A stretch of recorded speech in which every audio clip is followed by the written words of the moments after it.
सूर्योदय की स्वर्णिम किरणें चंपावती राज्य के राजमहल की सुनहरी मीनारों पर चमक रही थी। प्रकृति अपने पूरे वैभव में थी, परंतु राज्य के लोगों के चेहरों पर चिंता की गहरी रेखाएं खिंची थी। युवा राजकुमार प्रभाकर के राज्याभिषेक के बाद से ही राज्य में अशांति का माहौल छाया हुआ था। राजकुमार प्रभाकर, जिसके हृदय में अभिमान का वास था, ने राज्य की जनता के साथ अच्छा व्यवहार नहीं किया था। उसके कठोर निर्णयों और अत्याचारी व्यवहार ने जनता को त्रस्त कर दिया था। किसानों पर भारी कर, व्यापारियों पर अनुचित शुल्क और आम लोगों की समस्याओं के प्रति उपेक्षा ने राज्य में असंतोष की आग भड़का दी थी। एक संध्या समय राजमहल के विशाल सभागार में मंत्रिपरिषद की बैठक हो रही थी। कक्ष में मशालों की लौ थरथरा रही थी, जैसे वे भी मंत्रियों के मन की अशांति को प्रतिबिंबित कर रही हों। यह असहनीय है, वृद्ध मंत्री धर्मदास ने अपनी सफेद दाढ़ी को सहलाते हुए कहा। राजकुमार अपने पिता जैसे न्यायप्रिय और प्रजावत्सल शासक नहीं है। यदि यह स्थिति ऐसे ही चलती रही तो हम सभी राजदरबार को छोड़कर चले जाएंगे। कक्ष में उपस्थित अन्य मंत्री भी अपनी सहमति में सिर हिलाने लगे। सभी के चेहरों पर निराशा के भाव स्पष्ट दिखाई दे रहे थे। तभी महामंत्री प्रताप, जो अभी तक मौन था, धीरे से अपने आसन से उठा। उसके चेहरे पर गंभीरता थी, परंतु आंखों में एक अजीब चमक थी। प्रताप अभी नौजवान ही था, परंतु उसकी प्रतिभा और बुद्धिमत्ता की चर्चा दूर दूर तक थी। उसने अपने काले रेशमी वस्त्रों को संभालते हुए एक गहरी सांस ली। मेरे आदरणीय साथियों, उसने धीर और दृढ़ स्वर में कहा, मैं आपकी निराशा और पीड़ा को समझता हूँ, परंतु क्या राजदरबार को छोड़ देना ही एकमात्र समाधान है? मंत्री कुबेरदास ने व्यंग्य से कहा। और क्या करें? राजकुमार किसी की सुनते ही नहीं। हमारी सलाह को वे कूड़े के समान त्याग देते हैं।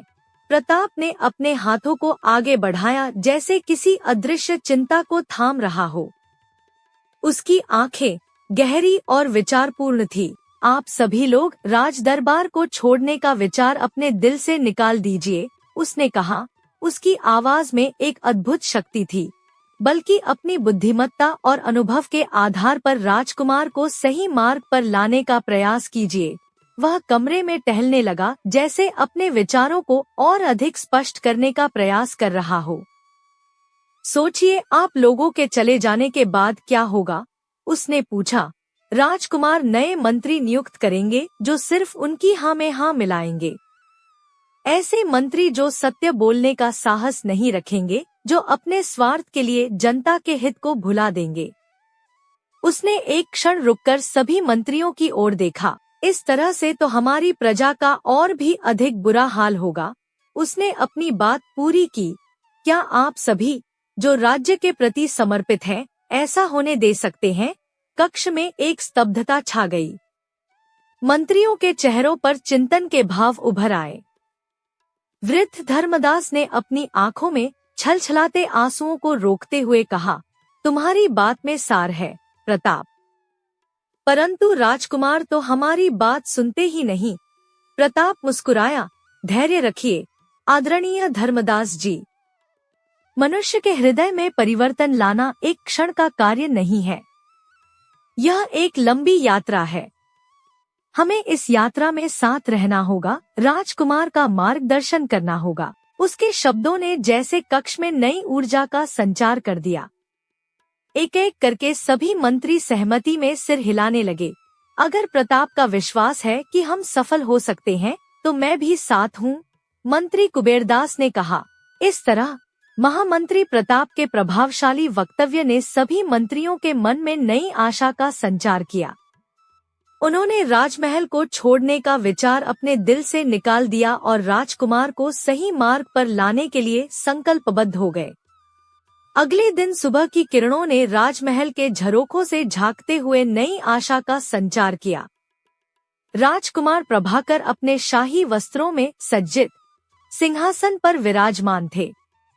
उनके चेहरे पर एक अजीब उत्सुकता झलक रही थी। अचानक उन्होंने अपने हाथ से ताली बजाई और कहा, मुझे अपना खजाना देखना है।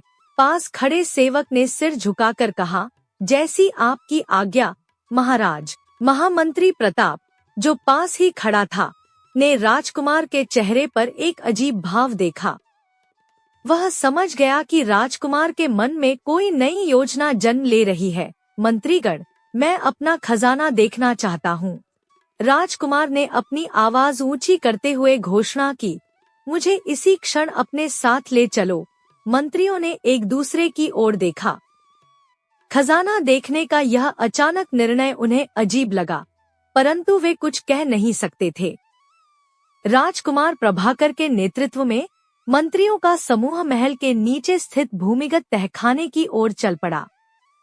मशालों की लौ ने उनके मार्ग को प्रकाशित किया, जिससे दीवारों पर उनकी लंबी परछाइयां नृत्य करती प्रतीत हो रही थी। भूमिगत सुरंग के अंत में एक विशाल लोहे का द्वार था, जिसे 4 सैनिक पहरा दे रहे थे। द्वार खुलने पर उनके सामने एक लंबा गलियारा था, जिसके दोनों ओर 7 कमरे थे। प्रत्येक कमरे के द्वार पर एक मजबूत ताला लगा हुआ था। ये कमरे हैं जिनमें राज्य का खजाना संरक्षित है। वृद्ध कोषाध्यक्ष ने विनम्रता से बताया, प्रत्येक कमरे में विशेष प्रकार के रत्न और धन संग्रहित हैं। राजकुमार प्रभाकर ने उत्सुकता से चारों ओर देखा। उसकी आंखों में लालच की चमक स्पष्ट दिखाई दे रही थी। मंत्रीगण दूसरे कमरे की ओर बढ़ने लगे। पहले कमरे को छोड़कर ठहरो। राजकुमार की आवाज गलियारे में गूंज गई। यह पहला कमरा क्यों छोड़ दिया गया? इसका द्वार क्यों नहीं खोला जा रहा? महामंत्री प्रताप ने आगे बढ़कर विनम्रता से कहा, महाराज, इस कमरे को रहने ही दीजिए। इसमें कोई खास वस्तु नहीं है। राजकुमार की भ्रिकुटियां तन गईं। उसकी आंखों में संदेह की चिंगारी सुलग उठी। अगर इसमें कोई खास वस्तु नहीं है, तो इस पर इतना बड़ा ताला क्यों लगा है? उसने तीखे स्वर में पूछा। और इस कमरे को देखने में हर्ज ही क्या है? वृद्ध कोषाध्यक्ष ने हाथ जोड़कर कहा, महाराज, अगर इस कमरे में खजाना होता तो हम आपको अवश्य दिखाते। राजकुमार प्रभाकर का क्रोध भड़क उठा। उसने अपना हाथ तलवार की मूठ पर रख दिया। यह अजीब बात है, वह गुर्राया, इसमें कुछ खास है या नहीं, यह स्पष्ट नहीं किया जा रहा, और आप लोग इसे खोलकर दिखाना भी नहीं चाहते। उसकी आवाज में आक्रोश और शक्ति का मिश्रण था। मेरा आदेश है कि इस कमरे को खोला जाए। मैं इसे देखने के बाद ही आगे बढ़ूंगा। महामंत्री प्रताप ने एक गहरी सांस ली। उसके चेहरे पर चिंता के भाव स्पष्ट थे। वह जानता था कि राजकुमार के स्वभाव से वह इस मामले में पीछे नहीं हटेगा। महाराज, प्रताप ने अत्यंत विनम्रता से कहा, यह आपके पिताजी की वसीयत थी कि इस कमरे को उस समय तक न खोला जाए जब तक आपकी उम्र 40 वर्ष की न हो जाए। उसने राजकुमार की आंखों में देखते हुए आगे कहा, इसलिए मेरी माने तो आप इस कमरे को मत खुलवाइए। राजकुमार की आंखों में क्रोध की ज्वाला और अधिक भड़क उठी। उसने अपने पैर को जमीन पर पटका। मैं इस वसीयत को नहीं मानता। वह चिल्लाया, मेरा राज्य, मेरा महल, मेरा खजाना, इस कमरे को तुरंत खोला जाए। महामंत्री प्रताप ने अन्य मंत्रियों की ओर देखा। सभी के चेहरों पर हताशा के भाव थे। उसने समझ लिया कि राजकुमार की जिद के आगे झुकना ही होगा। जैसी आपकी इच्छा महाराज, प्रताप ने अंततः कहा। कोषाध्यक्ष ने अपनी कमर से एक विशाल चाबी निकाली और धीरे धीरे कमरे का मजबूत ताला खोल दिया।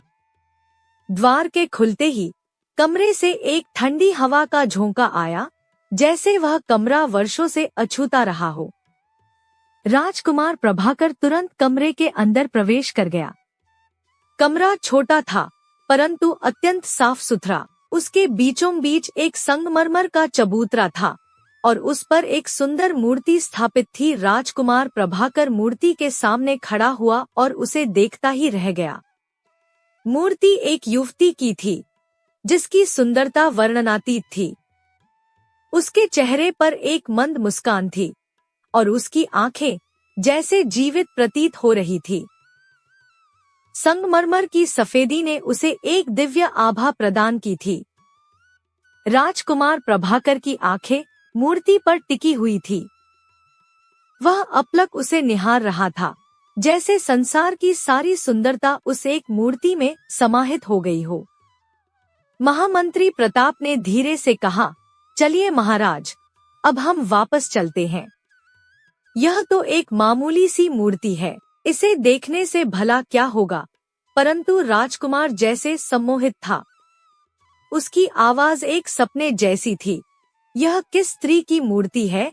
महामंत्री प्रताप ने एक क्षण के लिए हिचकिचाते हुए उत्तर दिया, ये मोतीनगर राज्य की राजकुमारी की मूर्ति है महाराज।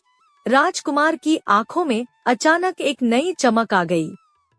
लगता है कि वो कोई बहुत ही सुंदर स्त्री है, उसने कहा। उसकी आवाज में मोहित होने की झलक थी। मेरे पिताजी ने यह मूर्ति क्यों बनवाई थी? महामंत्री प्रताप ने अपने होठों को भींचते हुए कहा, महाराज, मुझे क्षमा कीजिएगा, लेकिन आपके पिताजी उस राजकुमारी को अपनी पत्नी बनाना चाहते थे। वह एक क्षण रुका और फिर बोला, परंतु यह राजकुमारी एक जबरदस्त जादूगरनी भी है, इसलिए आपके पिता इस राजकुमारी को प्राप्त नहीं कर सके। राजकुमार की आंखों में उत्सुकता की चिंगारी और अधिक तीव्र हो गई और उसने पूछा, आखिरकार उन्होंने राजकुमारी की मूर्ति बनवाकर यहाँ पर रख ली। प्रताप ने अपनी बात पूरी की और दिन में 2 बार इसे देखा करते थे। उनके अंतिम दिनों में यह मूर्ति उनका एकमात्र सांत्वना थी। राजकुमार प्रभाकर की आंखों में अब लालसा थी। उसने अपने हाथों को मूर्ति के चेहरे के पास ले जाया, परंतु छुआ नहीं। क्या यह राजकुमारी मुझे नहीं मिल सकती? उसने पूछा। उसकी आवाज में एक अजीब आग्रह था। महामंत्री प्रताप के चेहरे पर चिंता की रेखाएं गहरी हो गईं। महाराज, इस तक पहुंचना बहुत ही मुश्किल है, उसने धीरे से कहा, क्योंकि अब तक जो भी राजा महाराजा या राजकुमार इस राजकुमारी तक पहुंचने के लिए गए, उनमें से एक भी वापस नहीं लौटा। राजकुमार प्रभाकर ने मूर्ति से अपनी नजरें हटाकर महामंत्री प्रताप की ओर देखा। उसकी आंखों में अब एक नया संकल्प था। क्या तुम भी उसके पास नहीं जा सकते? उसने पूछा। प्रताप ने एक गहरी सांस ली। उसके चेहरे पर अब गंभीरता थी। महाराज, वहां जाना तो कोई मुश्किल काम नहीं है, उसने कहा, लेकिन वापस आना तो असंभव है, क्योंकि आज तक किसी को पता नहीं कि राजकुमारी वहां पहुंचने वाले को मार डालती है या फिर अपने जादू से उन्हें अपना गुलाम बना लेती है। राजकुमार प्रभाकर ने अपनी मुट्ठियां भींच ली। उसकी आंखों में अब दृढ़ संकल्प था। तुम आज ही मोतीनगर के लिए रवाना हो जाओ, उसने आदेश दिया। मैं 1 सप्ताह तक तुम्हारी वापसी का इंतजार करूंगा। अगर 1 सप्ताह गुजरने के बाद भी तुम वापस नहीं आए, तो मैं अपनी सेना को लेकर मोतीनगर पर हमला कर दूंगा और तुम्हें आजाद करवा लूंगा। महामंत्री प्रताप के चेहरे पर अब भय के भाव थे। अगर उसने मुझ पर अपना जादू कर दिया तो क्या होगा महाराज? उसने पूछा। राजकुमार ने एक क्षण सोचा और फिर कहा, हमारे दरबार में हीरालाल नाम का एक दरबारी है जो जादू के कार्य जानता है। तुम उसे अपने साथ ले जाओ, वह तुम्हारी मदद अवश्य करेगा। इस तरह राजकुमार प्रभाकर खजाना देखने की बजाय वहां से वापस लौट आया। उसके मन में अब सिर्फ एक ही विचार था, मोतीनगर की वह सुंदर राजकुमारी जिसकी मूर्ति ने उसके हृदय को मोह लिया था। उसी दिन महामंत्री प्रताप और दरबारी हीरालाल को मोतीनगर की ओर रवाना कर दिया गया। सूर्य की अंतिम किरणें पश्चिमी क्षितिज में विलीन हो रही थी जब महामंत्री प्रताप और दरबारी हीरालाल अपने घोड़ों पर मोतीनगर के विशाल प्रवेश द्वार के सामने पहुंचे। 3 दिनों की कठिन यात्रा ने उन्हें थका दिया था, परंतु मोतीनगर की सुंदरता ने उन्हें आश्चर्यचकित कर दिया। मोतीनगर अपने नाम के अनुरूप ही था, मोतियों का नगर। शहर की दीवारें सफेद संगमरमर से बनी थी, जो सूर्यास्त की स्वर्णिम रोशनी में ऐसे चमक रही थी जैसे असंख्य मोती बिखरे हुए हों। नगर के प्रवेश द्वार पर बने मीनारों पर मोती और हीरे जड़े हुए थे, जो सूर्य की किरणों में इंद्रधनुषी रंग बिखेर रहे थे। द्वार पर 2 विशालकाय पहरेदार खड़े थे। उनके हाथों में भारी भाले थे और कमर पर लटकी तलवारें सूर्य की अंतिम किरणों में चमक रही थी। ठहरो, एक पहरेदार ने गरजते हुए कहा, कौन हो तुम और क्या चाहते हो मोतीनगर से? महामंत्री प्रताप ने अपने घोड़े को रोकते हुए विनम्रता से उत्तर दिया, मैं प्रताप हूँ, चंपावती राज्य का महामंत्री, और यह मेरे साथी हीरालाल हैं। हम राजकुमारी से मिलना चाहते हैं। पहरेदार ने संदेह भरी नजरों से उन्हें देखा और फिर मुस्कुराया, परंतु उसकी मुस्कान में कोई गर्मजोशी नहीं थी। नौजवान, राजकुमारी से मिलोगे तो अपनी जान गंवा बैठोगे, उसने चेतावनी दी।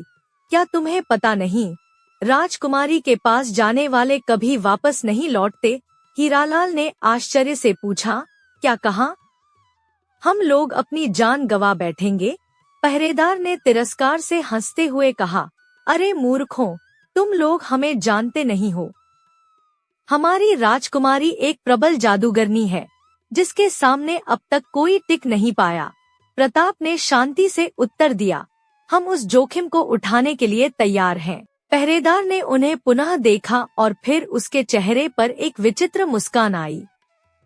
अच्छा, अगर यह बात है तो आप लोग बड़े शौक से जा रहे हैं, उसने कहा।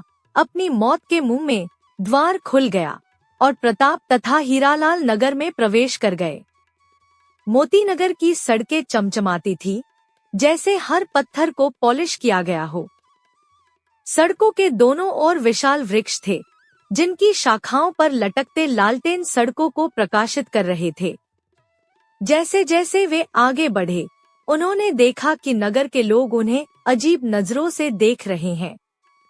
कुछ उन पर हंस रहे थे, कुछ के चेहरों पर दया के भाव थे, जैसे वे किसी मृत्युदंड पर जा रहे अपराधियों को देख रहे हों। प्रताप जी, मुझे डर लग रहा है, हीरालाल ने धीरे से कहा।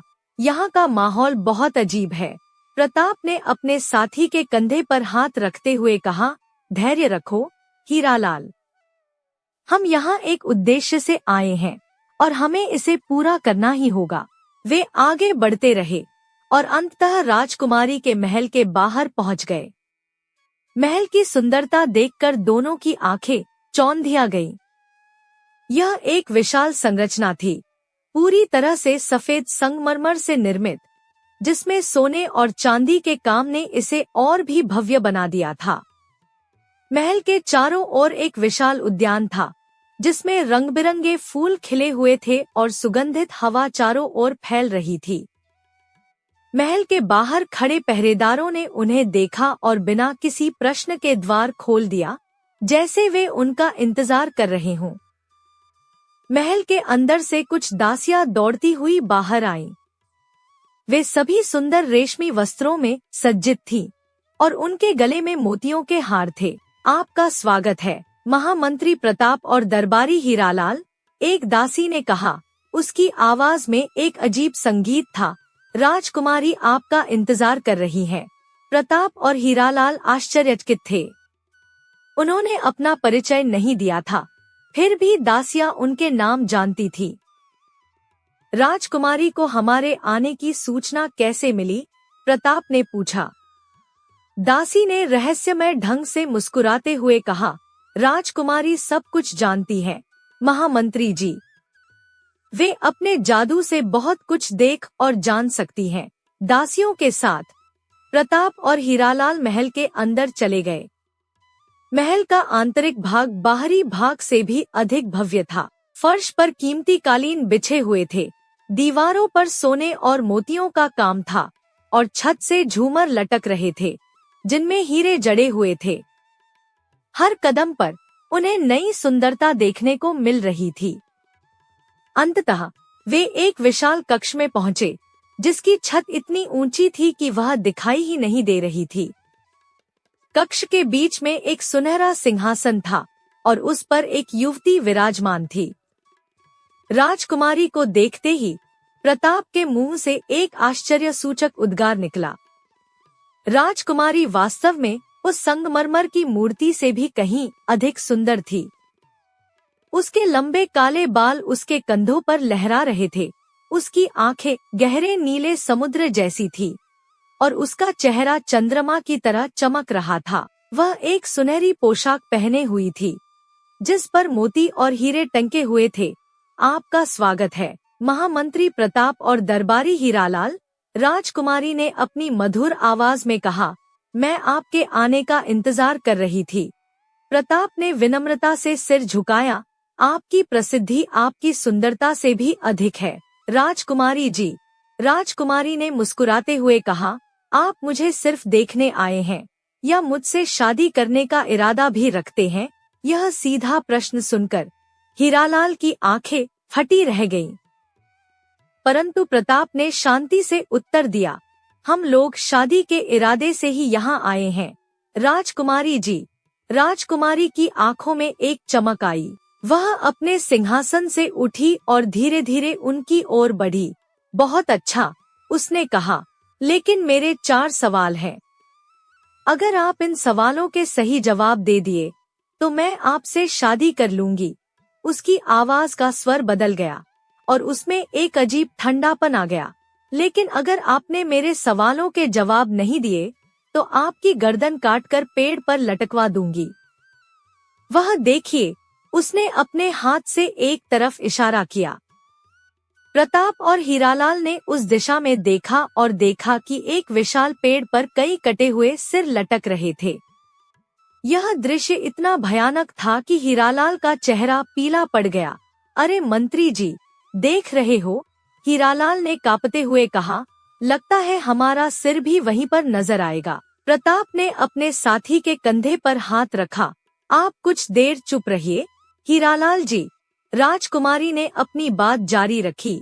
जो आदमी 3-3 सवालों के सही जवाब देकर बाकी के सवालों के गलत जवाब देता है तो मैं उसे अपने जादू की विद्या से जानवर बना देती हूँ।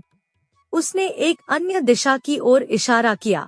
वो देखिए, वह तोता, मैना, और वह उधर देखिए, गधा, कुत्ता और गाय भी है। ये सब असल में इंसान हैं, लेकिन मेरे सवालों के जवाब न दे पाने के कारण जानवर बन गए हैं। हीरालाल का मुंह सूख गया। उसने डर से प्रताप की ओर देखा। राजकुमारी ने अपनी आवाज को मधुर बनाते हुए पूछा, अब बताओ, तुम्हारा क्या इरादा है? क्या तुम मेरे सवालों का सामना करने के लिए तैयार हो? प्रताप ने दृढ़ता से कहा, मैं आपके सभी सवालों के जवाब अवश्य दूंगा राजकुमारी जी। राजकुमारी के होठों पर एक मुस्कान तैर गई। शाबाश, चलिए पहले नाश्ता कर लीजिए, फिर हम सवाल जवाब शुरू करेंगे। प्रताप ने विनम्रता से मना कर दिया। नहीं राजकुमारी जी, यह नहीं हो सकता।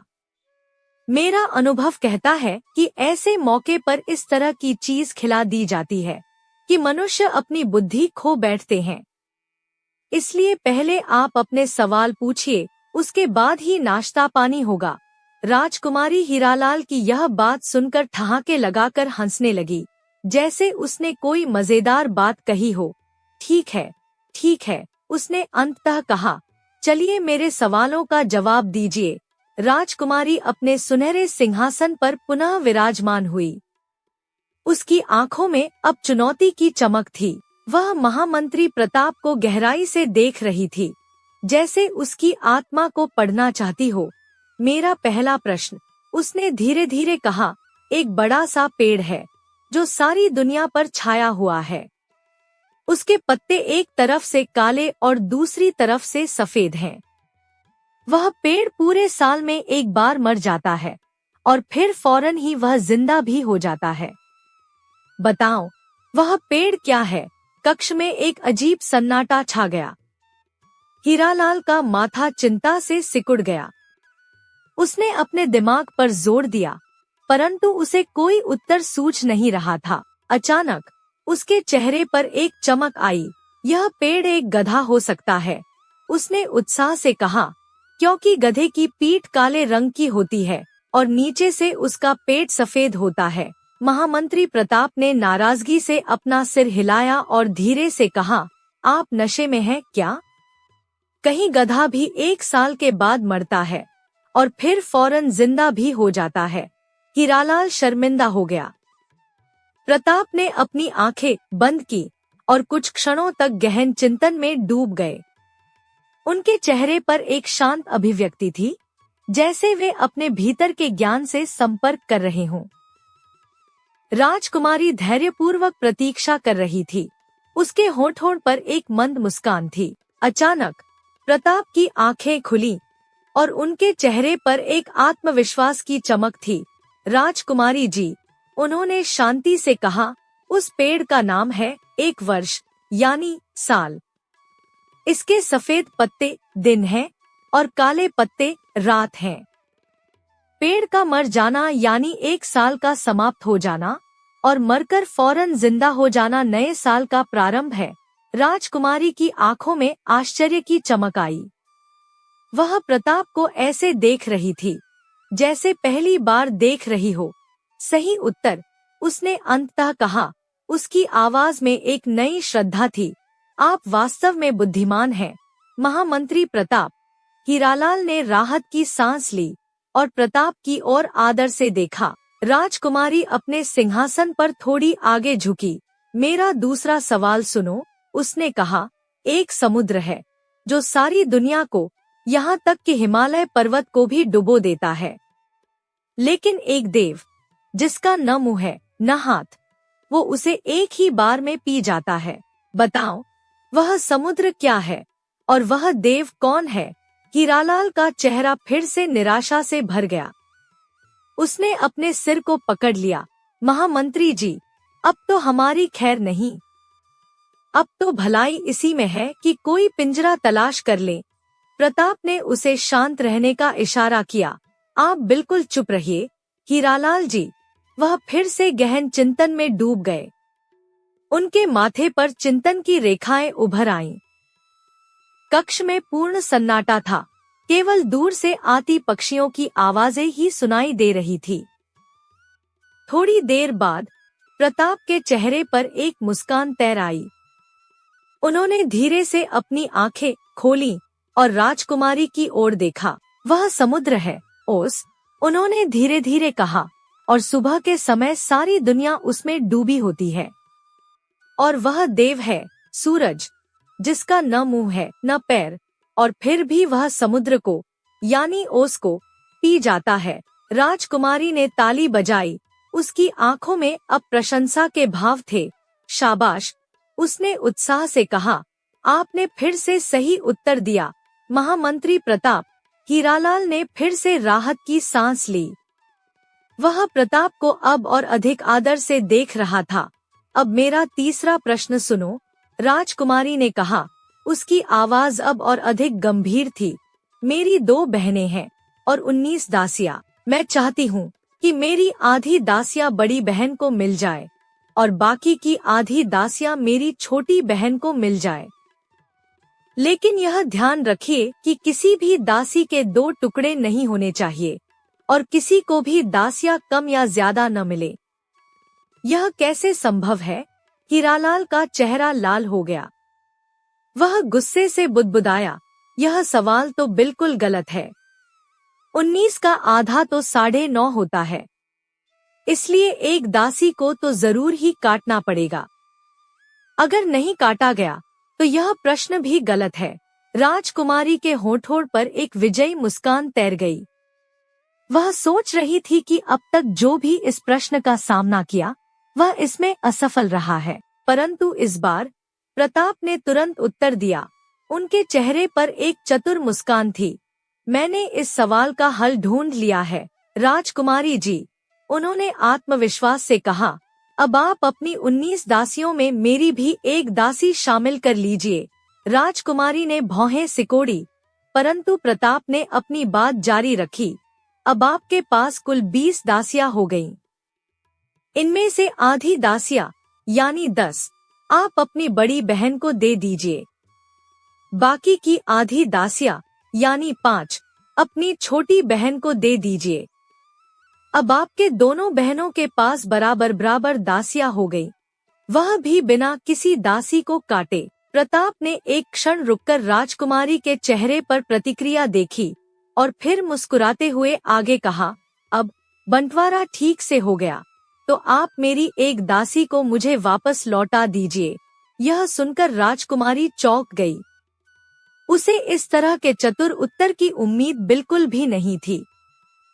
उसकी आंखों में आश्चर्य और प्रशंसा के भाव थे। वह सोचने लगी, अगर यह नौजवान इसी तरह से मेरे सारे सवालों के जवाब देता रहा तो क्या होगा? क्या मुझे सचमुच इससे शादी करनी पड़ेगी? हीरालाल ने प्रसन्नता से अपने हाथ मले। वाह महामंत्री जी, क्या बुद्धिमत्ता है आपकी। राजकुमारी गहरे विचारों में डूबी हुई थी। उसने धीरे से अपना सिर हिलाया और फिर बोली, राजकुमारी जी, अब आप अपना अगला प्रश्न पूछिए। राजकुमारी ने गहरी सांस ली और अपने चौथे प्रश्न के लिए तैयार हुई। उसकी आंखों में अब एक नई चुनौती थी। देखी हमने ऐसी रानी, आग लगे तो बरसे पानी। एक ऊंचा सा पहाड़ जिस पर कलियों की बहार। माली उसे तोड़ न सके, मालिन उसे गूंथ न सके। बताओ वह क्या है? हीरालाल इस बार भी परेशान हो गया। उसे फिर से कोई उत्तर सूझ नहीं रहा था। परंतु महामंत्री प्रताप, जो कि बहुत ही होशियार और बुद्धिमान थे, मुस्कुराते हुए बोले, सुनिए राजकुमारी जी, मोमबत्ती वह रानी है जिसे आग लगाते ही पानी बरसने लगता है, और वह ऊंचा सा पहाड़ आसमान है, और वे कलियां यानी सितारे। इन कलियों को न तो माली तोड़ सकता है और न ही मालिन गूंथ सकती है। राजकुमारी अपने इस सवाल का सही जवाब सुनते ही स्तब्ध रह गई। उसके चेहरे पर अब चिंता के भाव थे। वह सोचने लगी, अब क्या होगा? सिर्फ एक ही सवाल बाकी रह गया है। अगर इसने उस सवाल का जवाब भी सही दे दिया तो मुझे इससे शादी करनी पड़ेगी। इसका मतलब यह है कि मेरी आजादी खत्म होने वाली है। उसने एक गहरी सांस ली। अब मुझे इससे ऐसा सवाल करना चाहिए कि यह कभी भी उसका जवाब न दे पाए। राजकुमारी के चेहरे पर अब एक कठोर अभिव्यक्ति थी। उसने अपने अंतिम सवाल के लिए तैयार होते हुए अपना सिर ऊंचा किया। मेरा आखिरी सवाल, उसने धीरे धीरे कहा, वह कौन सी बात है जिसे सुनकर एक बहरी लड़की भी खुश हो जाए? यह सुनकर हीरालाल सोचने लगा, आखिर बहरी लड़की कब से सुनने लगी? यह तो ऐसा सवाल है जिसके बारे में सोचना ही बेकार है।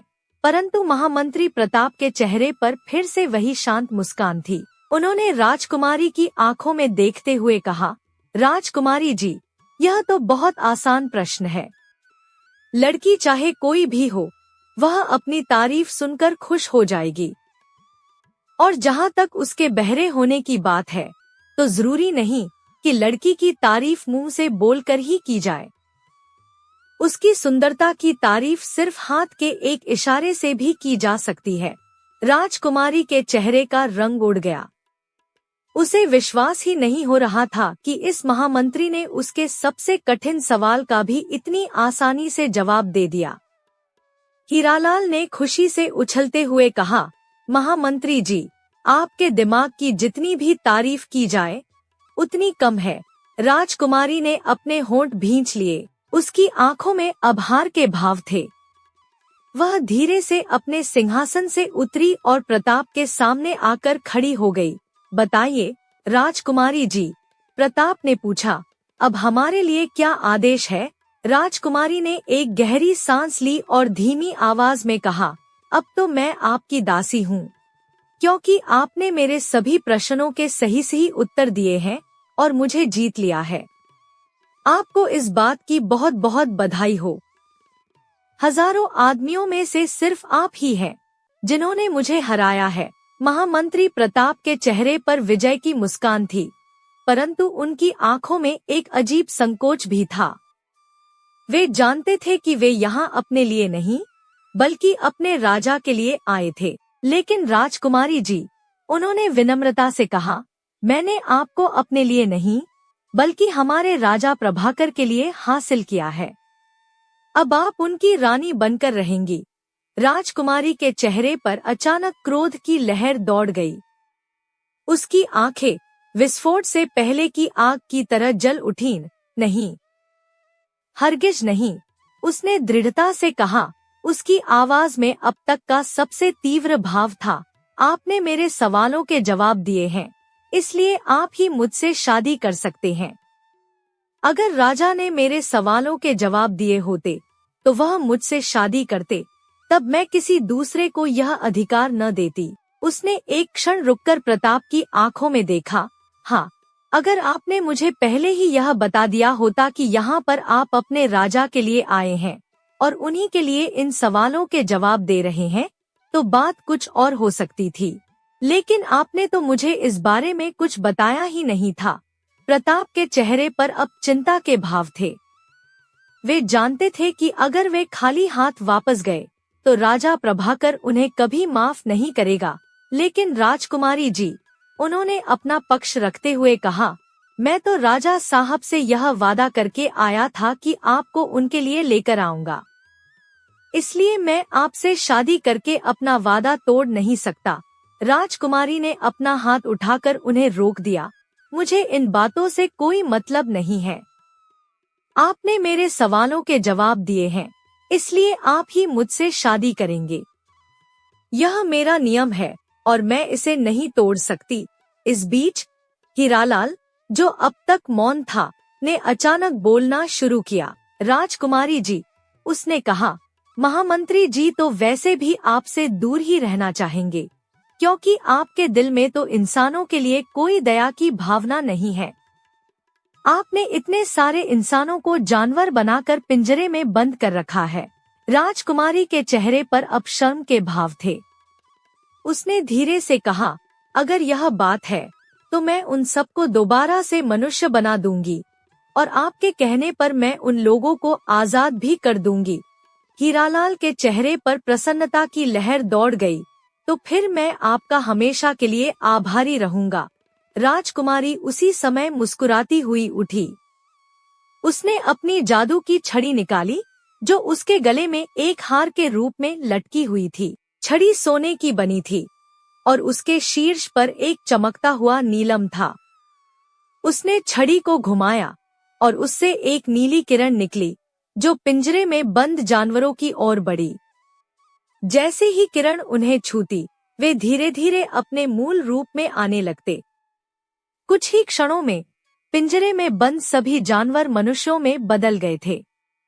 यह देखकर प्रताप और हीरालाल आश्चर्यचकित थे। उन्होंने देखा कि ये सभी लोग विभिन्न राज्यों के राजकुमार, राजा और साहसी योद्धा थे, जो राजकुमारी को प्राप्त करने के लिए आए थे, परंतु असफल हो गए थे। राजकुमारी ने अपनी छड़ी से पिंजरे के द्वार भी खोल दिए और सभी मनुष्य आजाद हो गए। वे सभी राजकुमारी के प्रति कृतज्ञता व्यक्त करते हुए तुरंत ही अपने अपने राज्यों की ओर चल दिए। महामंत्री जी, राजकुमारी ने मुस्कुराते हुए कहा, अब आप शादी करने के लिए तैयार हो जाइए। प्रताप ने गंभीरता से कहा, राजकुमारी जी, मैं चाहता हूँ कि जादू की इस छड़ी को आप हमेशा के लिए बेकार कर दीजिए। यह शक्ति बहुत खतरनाक है।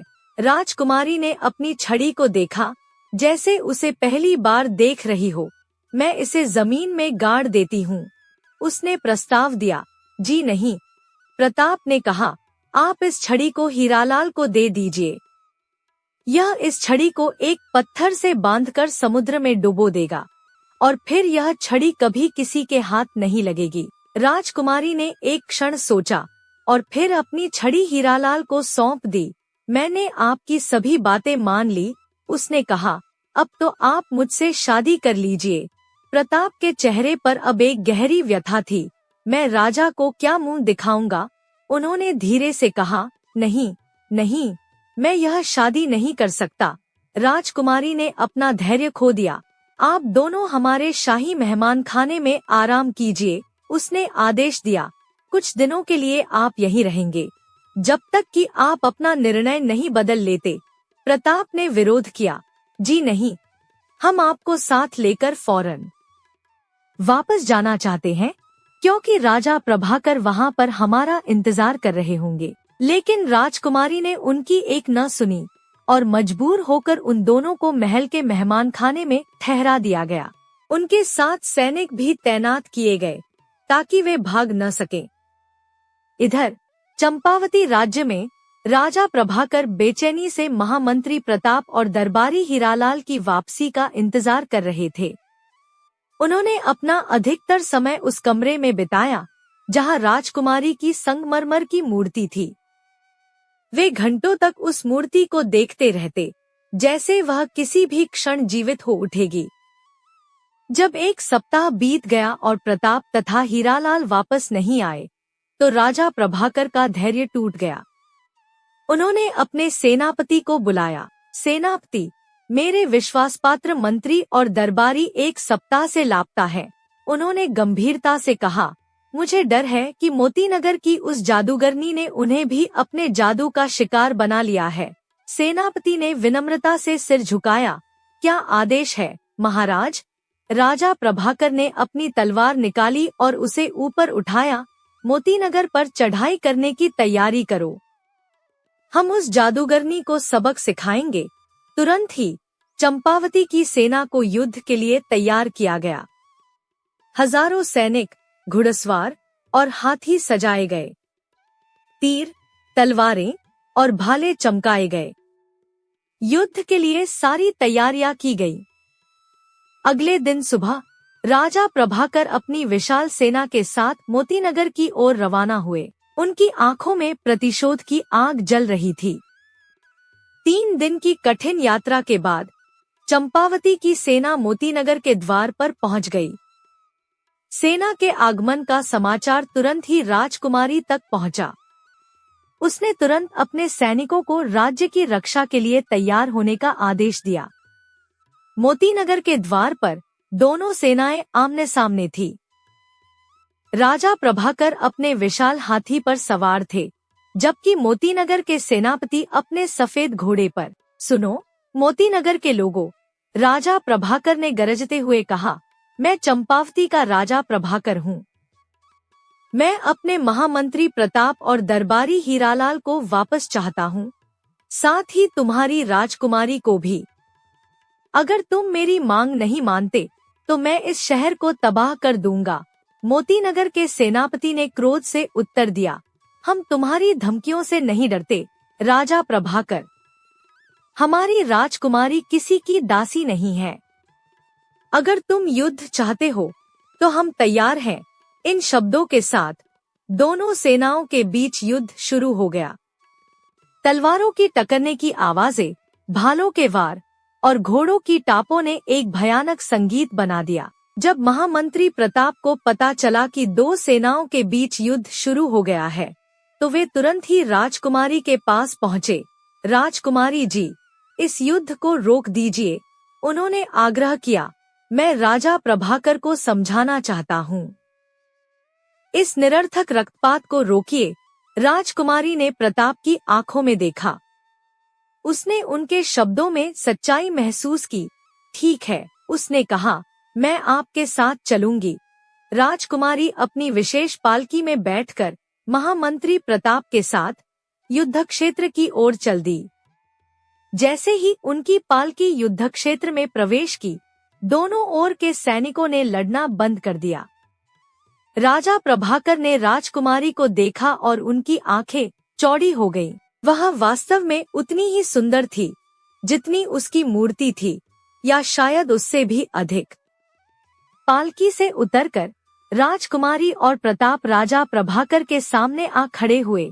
महाराज, प्रताप ने विनम्रता से कहा, मैंने राजकुमारी के सारे प्रश्नों के उत्तर दे दिए, लेकिन वह कहती है कि जिसने उसके सवालों के जवाब दिए वही उससे शादी कर सकता है। कोई दूसरा आदमी उसे प्राप्त नहीं कर सकता। राजा प्रभाकर का चेहरा क्रोध से लाल हो गया। उसने अपनी तलवार निकाली और प्रताप की ओर इशारा किया। नमक हराम, धोखेबाज, वह चिल्लाया। राजकुमारी को देखते ही तेरी नियत खराब हो गई। तूने मुझसे विश्वासघात किया है। प्रताप पीछे हटा, परंतु उसकी आंखों में कोई भय नहीं था। नहीं, महाराज, उसने शांति से कहा, यह एक एक दासी इस बात की गवाह है कि मैं शादी करने से इनकार कर चुका हूँ और आपके लिए मैं राजकुमारी से लड़ रहा हूँ। इस समय दरबारी हीरालाल भी भागते हुए वहां पहुंचा और प्रताप के पक्ष में बोलने लगा।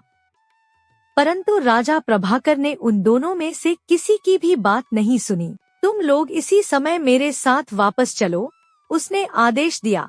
मैं युद्ध करके इस राज्य को तबाह कर दूंगा और इस घमंडी राजकुमारी का घमंड मैं तोड़ दूंगा। यह कहकर उसने अपने सिपाहियों को इशारा किया।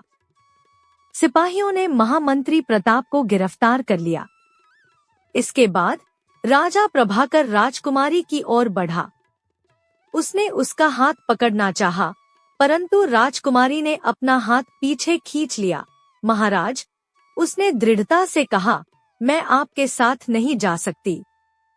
मैंने प्रण किया है कि मैं उसी से शादी करूंगी जो मेरे सवालों के जवाब दे सके, और वह आपके महामंत्री प्रताप हैं, आप नहीं। राजा प्रभाकर का क्रोध और बढ़ गया। तो क्या तुम मेरी शक्ति से अनजान हो? मैं इस पूरे राज्य को मिट्टी में मिला सकता हूँ। राजकुमारी ने अपना सिर ऊंचा किया। आप जो चाहे कर सकते हैं राजा प्रभाकर, लेकिन मैं अपने प्रण से नहीं हटूंगी। इस पर राजा प्रभाकर ने अपनी सेना को आदेश दिया कि वे राजकुमारी को भी गिरफ्तार कर लें। परंतु इससे पहले कि सैनिक आगे बढ़ते, राजकुमारी ने अपनी जादू की छड़ी को याद किया, जो अब हीरालाल के पास थी। मेरी छड़ी, उसने चिल्लाकर कहा। हीरालाल, मेरी छड़ी मुझे वापस दो। परंतु हीरालाल पहले ही महल में वापस भाग चुका था और उसने छड़ी को अपने पास सुरक्षित रख लिया था। राजा प्रभाकर अपनी सेना के साथ महामंत्री प्रताप को बंदी बनाकर वापस चंपावती की ओर चल दिया। राजकुमारी अपने जादू की शक्ति के बिना असहाय थी और वह दुहक से भरकर अपने महल में वापस लौट गई। चंपावती राज्य में महामंत्री प्रताप को एक अंधेरी कोठरी में बंद कर दिया गया था। राजा प्रभाकर का क्रोध अभी भी शांत नहीं हुआ था। उसने धर्मदास मंत्री को आदेश दिया कि प्रताप को नौकरों के कपड़े पहनाकर अपने राज्य से बाहर निकाल दिया जाए। दरबारी हीरालाल को भी देश निकाला दे दिया गया। अगले दिन सुबह प्रताप को एक सादे वस्त्र में और बिना किसी धन के राज्य की सीमा से बाहर छोड़ दिया गया। उसे जीवन भर के लिए राज्य में प्रवेश करने की मनाही थी। प्रताप अपनी नियति को स्वीकार करते हुए जंगल की ओर चल दिया। उसे नहीं पता था कि उसका भविष्य क्या होगा। इधर मोतीनगर में राजकुमारी अत्यंत दुखी थी। उसने अपनी 2 विश्वासपात्र दासियों को बुलाकर आदेश दिया, सुनो, तुम दोनों भेष बदलकर राजा प्रभाकर के महल में जाओ और प्रताप की खबर लेकर जल्दी से जल्दी वापस आओ। अगर प्रताप का यहाँ वापस आने का इरादा न हो तो तुम किसी तरह से वह जादू की छड़ी हासिल कर लेना। दासियां भेष बदलकर वहां से रवाना हो गईं और राजा प्रभाकर के नगर में जा पहुंची। वहां उन्होंने बातें बनाकर इस बात का पता कर लिया कि राजा प्रभाकर ने प्रताप को नौकरों के कपड़े पहनाकर जंगल में छोड़ दिया है और दरबारी हीरालाल को देश निकाला दे दिया है। दासियां सारा हाल मालूम करने के बाद वापस मोतीनगर की ओर चली गई। उन्होंने राजकुमारी से सारी बात बताई। राजकुमारी बहुत ही परेशान हुई और सोचने लगी, प्रताप जैसे होशियार और अक्लमंद नौजवान की ही तो मुझे तलाश थी। ऐसे आदमी के साथ जीवन बहुत ही अच्छी तरह से कट सकता है, लेकिन प्रभाकर जैसे के साथ तो एक दिन काटना भी बहुत मुश्किल है। जादू की छड़ी छीन जाने के कारण मेरी शक्ति बहुत ही कम हो गई है। काश मेरी छड़ी मेरे पास होती। उसने अपना निर्णय लिया। मैं आज ही महामंत्री प्रताप की तलाश के लिए जंगलों की खाक छानना शुरू कर देती हूँ। राजकुमारी अपनी कुछ विश्वासपात्र दासियों और सैनिकों के साथ सादे कपड़ों में महल से निकल पड़ी। उसने अपना राज्य छोड़ दिया, बिना यह बताए कि वह कहाँ जा रही है। उसका एकमात्र लक्ष्य था महामंत्री प्रताप को ढूंढना और अपनी जादू की छड़ी वापस पाना। दूसरी ओर दरबारी हीरालाल भी अपने जीवन के लिए संघर्ष कर रहा था। देश से निकाला जाने के बाद वह अपने साथ एक ही मूल्यवान वस्तु लेकर गया था, राजकुमारी की जादुई छड़ी, जिसे उसने अपनी पोशाक के भीतर छिपा रखा था। हीरालाल विभिन्न नगरों में भटकता हुआ अंततः एक छोटे से शहर में पहुंचा। भूख और थकान से परेशान उसने एक योजना बनाई, क्यों न बाजारों में मजमा लगाकर अपनी जादू की छड़ी से इंसानों को जानवर और जानवरों को इंसान बनाने का कमाल दिखाया करूं।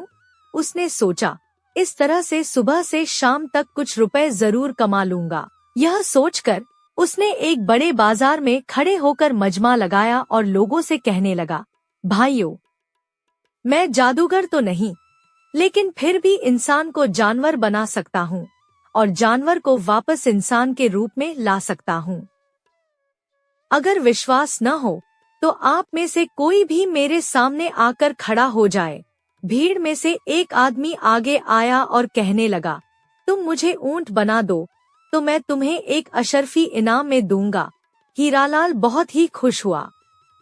उसने छड़ी घुमाकर कहा, ओ आदमी, तू ऊंट बन जा।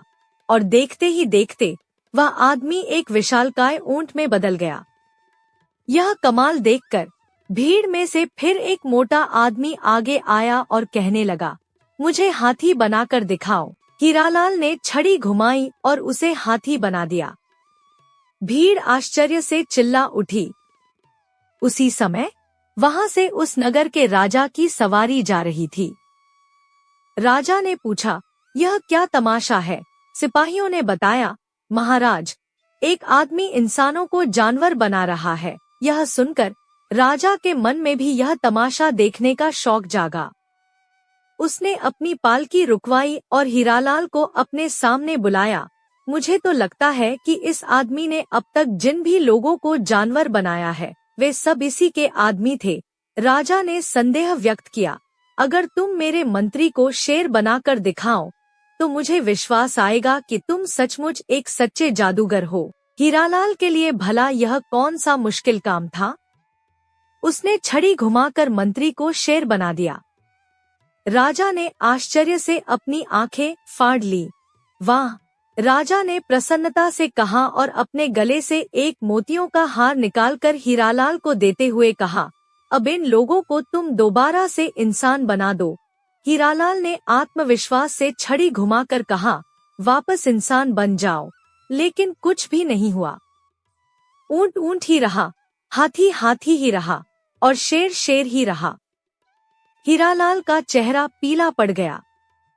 उसने दोबारा से छड़ी घुमाकर कहा, लेकिन कोई असर नहीं हुआ। अब तो हीरालाल बहुत ही सिर पीटने लगा और बार बार छड़ी घुमा घुमा कर शोर मचाने लगा, वापस इंसान बन जाओ, वापस इंसान बन जाओ। राजा ने जब यह हाल देखा तो उसे बहुत ही गुस्सा आया और उसने हीरालाल की गिरफ्तारी का आदेश दे दिया। सिपाहियों ने हीरालाल को गिरफ्तार कर लिया और उन जानवरों को रस्सी से बांधकर अपने महल की तरफ चल दिए।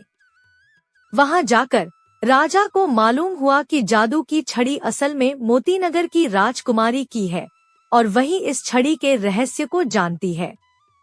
राजा ने उसी समय अपने दूत को मोतीनगर के लिए रवाना किया ताकि वहां की राजकुमारी से वह यह प्रार्थना कर सके कि इन जानवरों को वापस इंसान बना दे। दूत मोतीनगर के महल में पहुंचा तो उसे मालूम हुआ कि राजकुमारी तो राज्य छोड़कर कहीं चली गई है और उसके बारे में किसी को कुछ भी नहीं मालूम। दूत निराश होकर वापस अपने शहर आ गया। उसने राजा से कहा, महाराज, राजकुमारी तो लापता है। अब तो सिर्फ एक ही रास्ता है कि पूरे राज्य में यह ऐलान करवा दिया जाए कि कोई भी जादूगर यहाँ पर आकर इस छड़ी का रहस्य बताए और इन जानवरों को दोबारा से इंसान बना दे। राजा को यह उपाय बहुत ही पसंद आया और उसने फौरन ही यह ऐलान करवा दिया। इस ऐलान की खबर दूर दूर तक फैल गई। घने जंगल में महामंत्री प्रताप एक छोटी सी झोपड़ी में रह रहा था जिसे उसने स्वयं बनाया था। राजा प्रभाकर द्वारा अपमानित और निष्कासित किए जाने के बावजूद उसके मन में राजा के प्रति कोई द्वेष नहीं था। वह अपना समय ध्यान और प्रकृति का अध्ययन करने में व्यतीत कर रहा था। एक दिन जब वह झोपड़ी के बाहर बैठा हुआ था, तभी उसे कुछ आवाजें सुनाई दी। वह सतर्क हो गया और अपनी लकड़ी उठाकर खड़ा हो गया।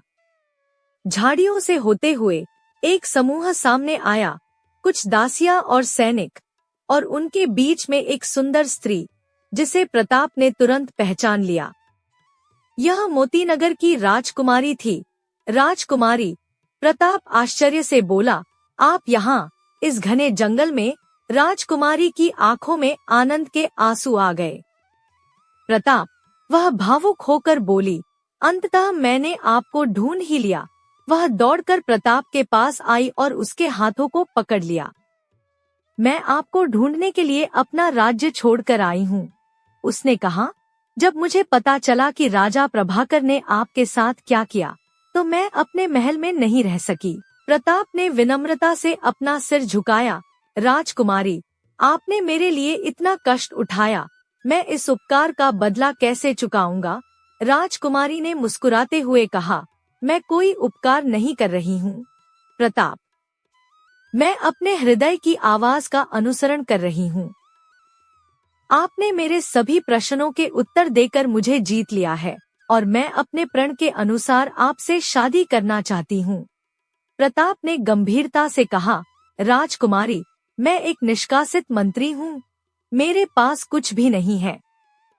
मैं आपको क्या दे सकता हूँ? राजकुमारी ने प्यार से उसकी आंखों में देखा। मुझे आपकी बुद्धिमत्ता, आपका साहस और आपका सम्मान चाहिए प्रताप, बाकी सब कुछ हम मिलकर हासिल कर लेंगे। इसी समय दूर से घोड़ों के चलने की आवाज सुनाई दी। प्रताप और राजकुमारी ने देखा कि जंगल के रास्ते से एक व्यक्ति घोड़े पर सवार होकर उनकी ओर आ रहा था। जैसे जैसे वह नजदीक आया, उन्होंने पहचाना कि यह एक अजनबी है, जिसकी पोशाक और उपस्थिति से ऐसा लगता था कि वह कोई प्रभावशाली व्यक्ति है। कौन हो तुम? प्रताप ने सतर्कता से पूछा। आगंतुक ने अपना घोड़ा रोका और घोड़े से उतरकर विनम्रता से प्रणाम किया। मैं घनश्याम हूँ, काली पहाड़ी का जादूगर, उसने कहा। मैं राजकुमारी को ढूंढ रहा हूँ। राजकुमारी ने जादूगर को देखकर पहचान लिया। घनश्याम, मेरे गुरु, आप यहाँ कैसे? घनश्याम ने मुस्कुराते हुए कहा, मैंने अपने जादू से पता लगाया कि तुम कहाँ हो राजकुमारी। एक बड़ी समस्या है, जिसका समाधान केवल तुम्हारे पास है। उसने बताया कि कैसे हीरालाल ने जादू की छड़ी का उपयोग करके लोगों को जानवर बना दिया है और अब उन्हें वापस इंसान नहीं बना पा रहा है। राजा ने पूरे राज्य में ऐलान करवा दिया है कि जो भी इस समस्या का समाधान करेगा, उसे बड़ा इनाम दिया जाएगा। लेकिन मेरी जादू की छड़ी तो हीरालाल के पास है, राजकुमारी ने चिंतित होकर कहा। उसने उसे किसी अन्य राजा के हाथों नहीं सौंपा? घनश्याम ने अपनी जेब से एक आईना निकाला और उसमें देखकर कुछ मंत्र पढ़े। छड़ी अभी भी हीरालाल के पास है, उसने कहा। वह राजा की कैद में है और छड़ी उसकी कमर में छिपी हुई है। प्रताप ने सोचते हुए कहा, इसका मतलब है कि हीरालाल को और उसके द्वारा जानवर बनाए गए लोगों को बचाने के लिए हमें उस नगर जाना होगा। राजकुमारी ने सहमति में सिर हिलाया। हाँ, और मुझे अपनी छड़ी भी वापस लेनी है, ताकि वह गलत हाथों में न पड़े। प्रताप ने सिर झुकाकर कहा, तो फिर हम चलते हैं।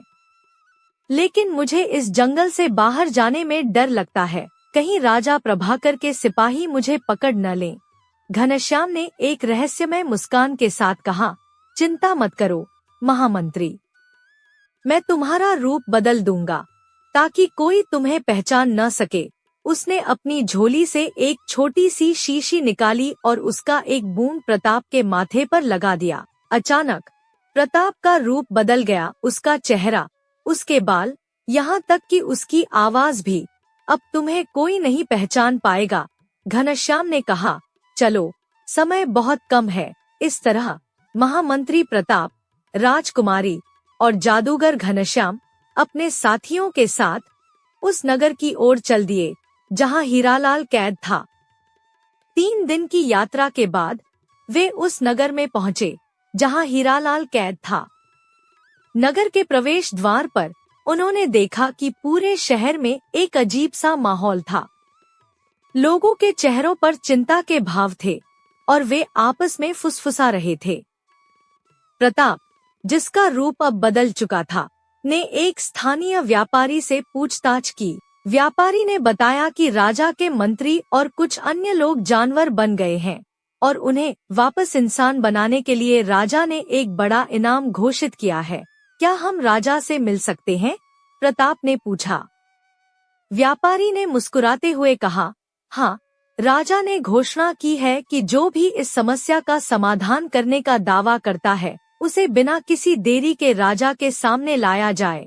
इस जानकारी के साथ वे तीनों, प्रताप, राजकुमारी और घनश्याम, राजमहल की ओर चल दिए, जबकि उनके साथी बाहर इंतजार करने लगे। राजमहल में पहुंचकर उन्होंने घोषणा की कि वे जानवर बने लोगों को वापस इंसान बनाने का उपाय जानते हैं। तुरंत ही उन्हें राजा के दरबार में लाया गया। दरबार में राजा अपने सिंहासन पर बैठा था। उसके चेहरे पर चिंता के भाव स्पष्ट थे। उसके बगल में एक पिंजरा था जिसमें एक शेर बंद था जो लगातार दहाड़ रहा था। पास ही एक ऊंट और एक हाथी भी बंधे हुए थे। राजा ने उन्हें देखते ही पूछा, तुम लोग कौन हो और क्या तुम वास्तव में इन जानवरों को वापस इंसान बना सकते हो? राजकुमारी ने आगे बढ़कर कहा, महाराज, मैं मोतीनगर की राजकुमारी हूँ। मुझे बताया गया है कि मेरी जादू की छड़ी का दुरुपयोग करके इन लोगों को जानवर बनाया गया है। राजा की आंखें चमक उठीं। तो क्या आप इन्हें वापस इंसान बना सकती हैं? हाँ, राजकुमारी ने कहा, लेकिन इसके लिए मुझे अपनी जादू की छड़ी चाहिए, जो अभी हीरालाल नामक व्यक्ति के पास है। राजा ने तुरंत आदेश दिया कि हीरालाल को कैद से बाहर लाया जाए। कुछ ही क्षणों में सिपाही हीरालाल को खींचते हुए ले आए, जो अब बहुत ही दयनीय स्थिति में था। हीरालाल, राजकुमारी ने कहा, मुझे मेरी जादू की छड़ी वापस दो। हीरालाल ने राजकुमारी को देखकर आश्चर्य से अपनी आंखें फाड़ ली। राजकुमारी, आप यहाँ? उसने हकलाते हुए कहा। मैं छड़ी? हीरालाल, राजकुमारी ने दृढ़ता से कहा, छड़ी। हीरालाल ने डरते डरते अपनी कमर से छड़ी निकाली और राजकुमारी को सौंप दी। राजकुमारी ने छड़ी को अपने हाथों में लेते ही एक गहरी सांस ली, जैसे उसे अपनी खोई हुई शक्ति वापस मिल गई हो। अब देखिए महाराज, उसने कहा और छड़ी को घुमाते हुए कहा, वापस इंसान बन जाओ। परंतु कुछ भी नहीं हुआ। जानवर जानवर ही रहे। राजकुमारी ने आश्चर्य से घनश्याम की ओर देखा। क्या हुआ? यह तो काम नहीं कर रहा। घनश्याम ने मुस्कुराते हुए कहा, राजकुमारी, याद करो, जब हम जानवरों को वापस इंसान बनाते हैं तो छड़ी को उल्टा घुमाया जाता है। राजकुमारी ने समझते हुए सिर हिलाया और छड़ी को उल्टी दिशा में घुमाकर कहा, वापस इंसान बन जाओ। जैसे ही उसने ये शब्द कहे, एक चमत्कारिक प्रकाश जानवरों को घेर गया और कुछ ही क्षणों में वे अपने मूल रूप में आ गए। शेर एक प्रतिष्ठित मंत्री में, ऊंट और हाथी दो आम नागरिकों में। राजा और दरबार के सभी लोग आश्चर्य और प्रसन्नता से चिल्ला उठे। राजा ने तुरंत ही अपने सिंहासन से उतरकर राजकुमारी का आभार व्यक्त किया। आपने मेरे राज्य को एक बड़ी विपत्ति से बचाया है। राजकुमारी, उसने कहा, मैं आपका कितना आभारी हूँ, यह शब्दों में व्यक्त नहीं कर सकता। मांगिए, जो भी आप चाहें, मैं आपको दूंगा। राजकुमारी ने घनश्याम की ओर इशारा किया और कहा, महाराज, मेरे गुरु घनश्याम हैं, जिन्होंने मुझे जादू सिखाया था। वह बहुत योग्य हैं और अगर आप उन्हें अपने राज्य में कोई पद दें, तो वह आपके राज्य की सेवा करेंगे। राजा ने प्रसन्नता से घनश्याम को अपना राज्य ज्योतिषी नियुक्त किया और उसे एक रियासत भी दी।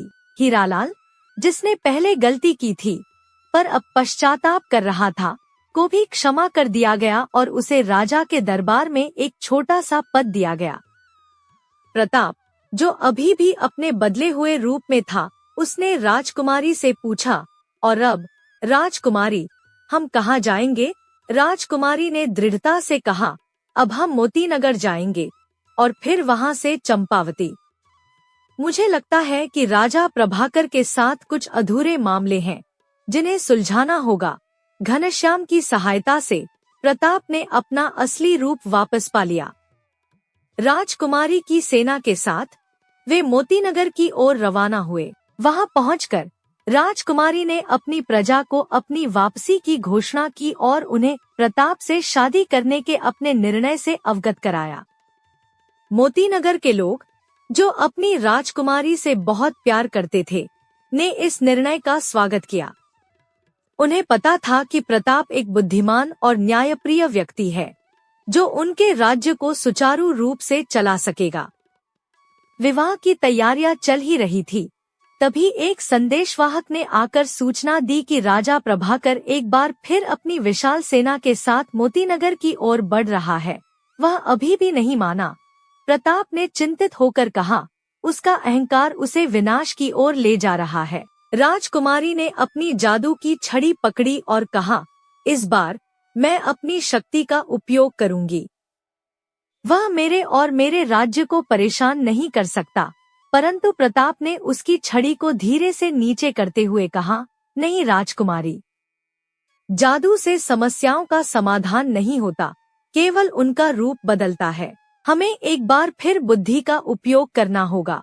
उसने एक योजना बनाई और राजकुमारी को समझाया। राजकुमारी ने सहमति में सिर हिलाया, हालांकि उसके चेहरे पर अभी भी संदेह के भाव थे। जब राजा प्रभाकर अपनी सेना के साथ मोतीनगर के द्वार पर पहुंचा, तो उसे आश्चर्य हुआ कि द्वार खुले हुए थे और कोई भी उनका विरोध नहीं कर रहा था। वह सावधानी से आगे बढ़ा, संदेह करते हुए कि यह कोई जाल तो नहीं। राजमहल के प्रांगण में उसे प्रताप और राजकुमारी मिले, जो शांति से उनका इंतजार कर रहे थे।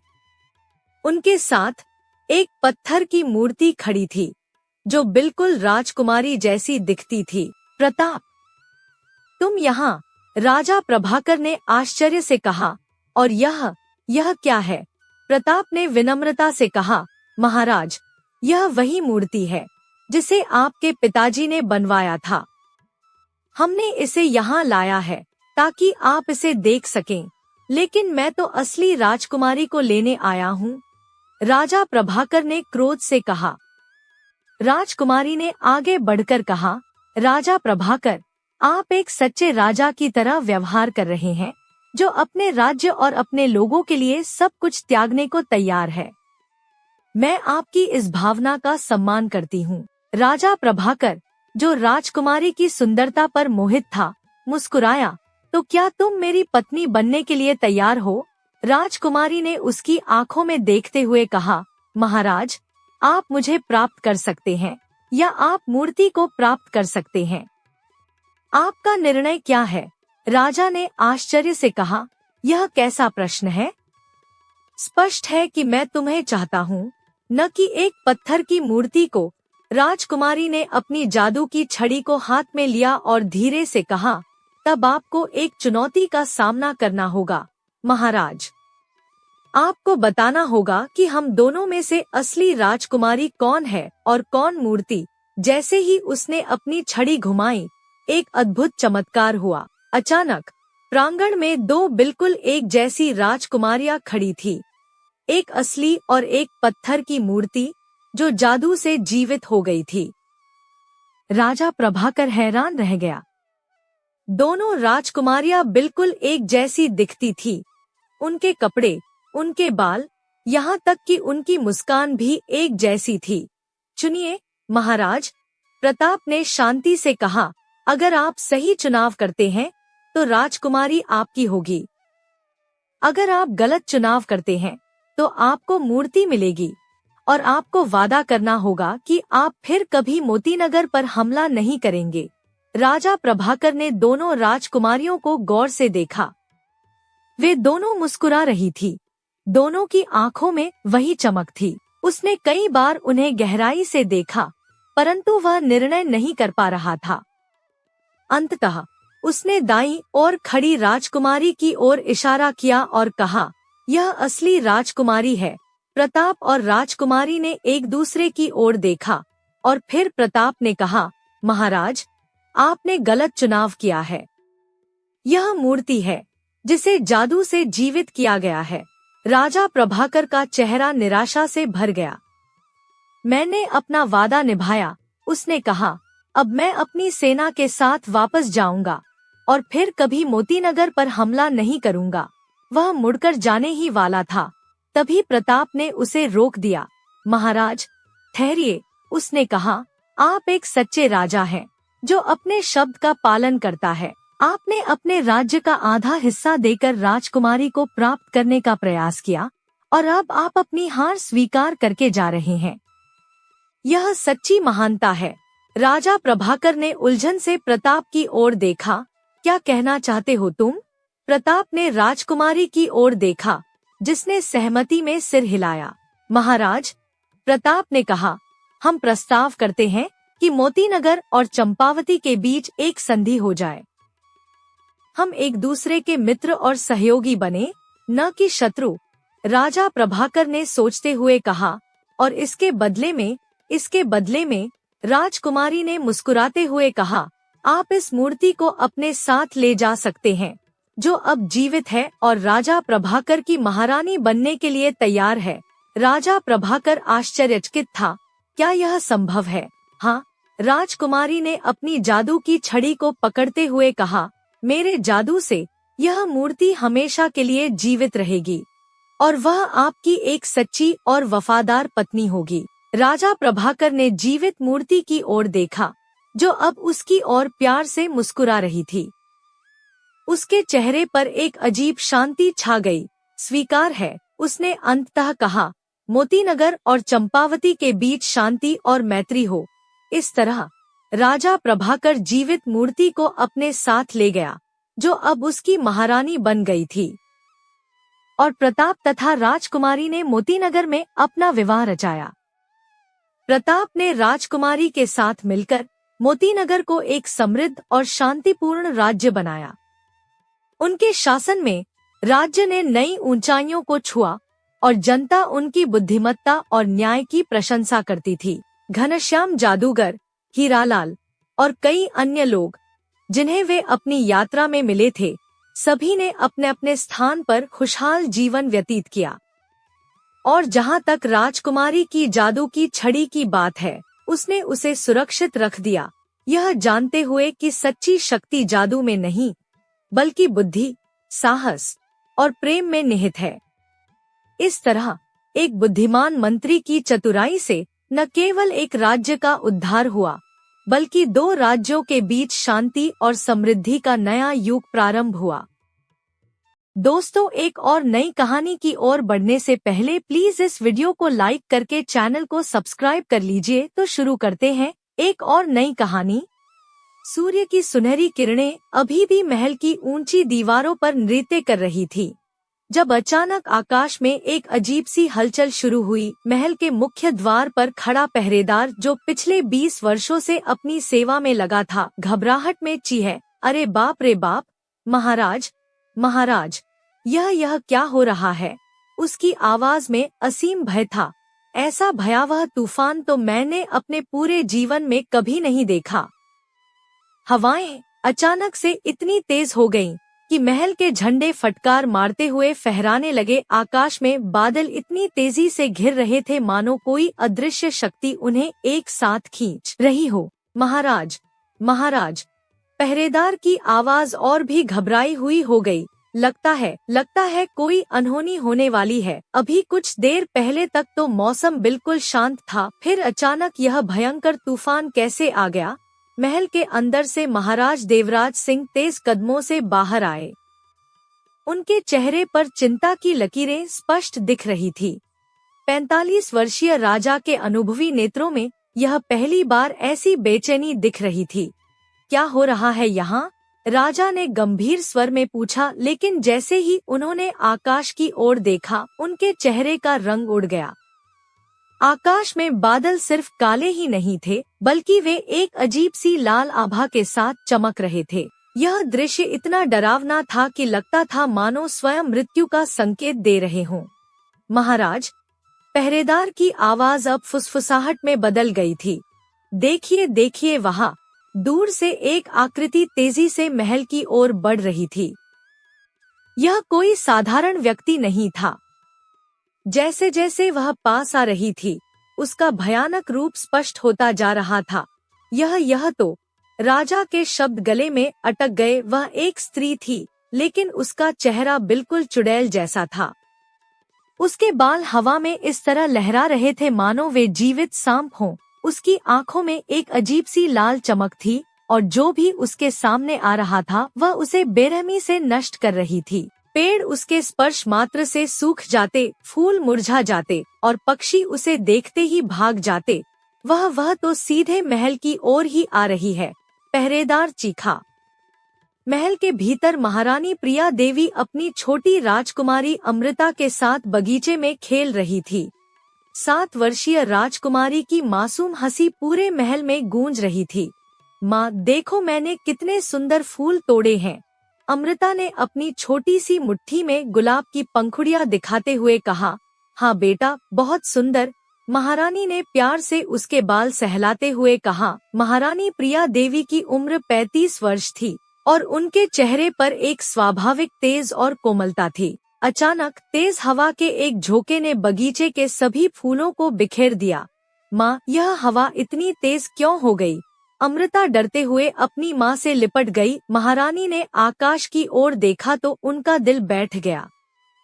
वे तुरंत समझ गईं कि यह कोई साधारण तूफान नहीं था। इसी समय मंत्री विष्णुदास दौड़ते हुए अंदर आए। 60 वर्षीय मंत्री के चेहरे पर घबराहट साफ दिख रही थी। महारानी जी, महारानी जी, वे हांफते हुए बोले। महाराज ने तुरंत अंदर आने को कहा है। बाहर कुछ अनहोनी हो रही है। क्या बात है मंत्री जी, आप इतने परेशान क्यों लग रहे हैं? महारानी ने चिंतित होकर पूछा। महारानी जी, समय नहीं है समझाने का। कृपया राजकुमारी को लेकर तुरंत महल के भीतरी कक्ष में चली जाइए। महाराज का यही आदेश है। इससे पहले कि महारानी कुछ और पूछती, राजा देवराज सिंह तेज कदमों से अंदर आए। उनके चेहरे पर चिंता की लकीरें और भी गहरी हो गई थी। प्रिया, राजा ने गंभीर स्वर में कहा, तुम और अमृता तुरंत अंदर चली जाओ। महल के सारे दरवाजे बंद करा दो, कोई भी बाहर न निकले। लेकिन क्या हुआ है महाराज? महारानी के स्वर में घबराहट थी। समय नहीं है व्याख्या का, बस मेरी बात मानो तुरंत। राजकुमारी अमृता अपने पिता की गंभीरता देखकर डर गई।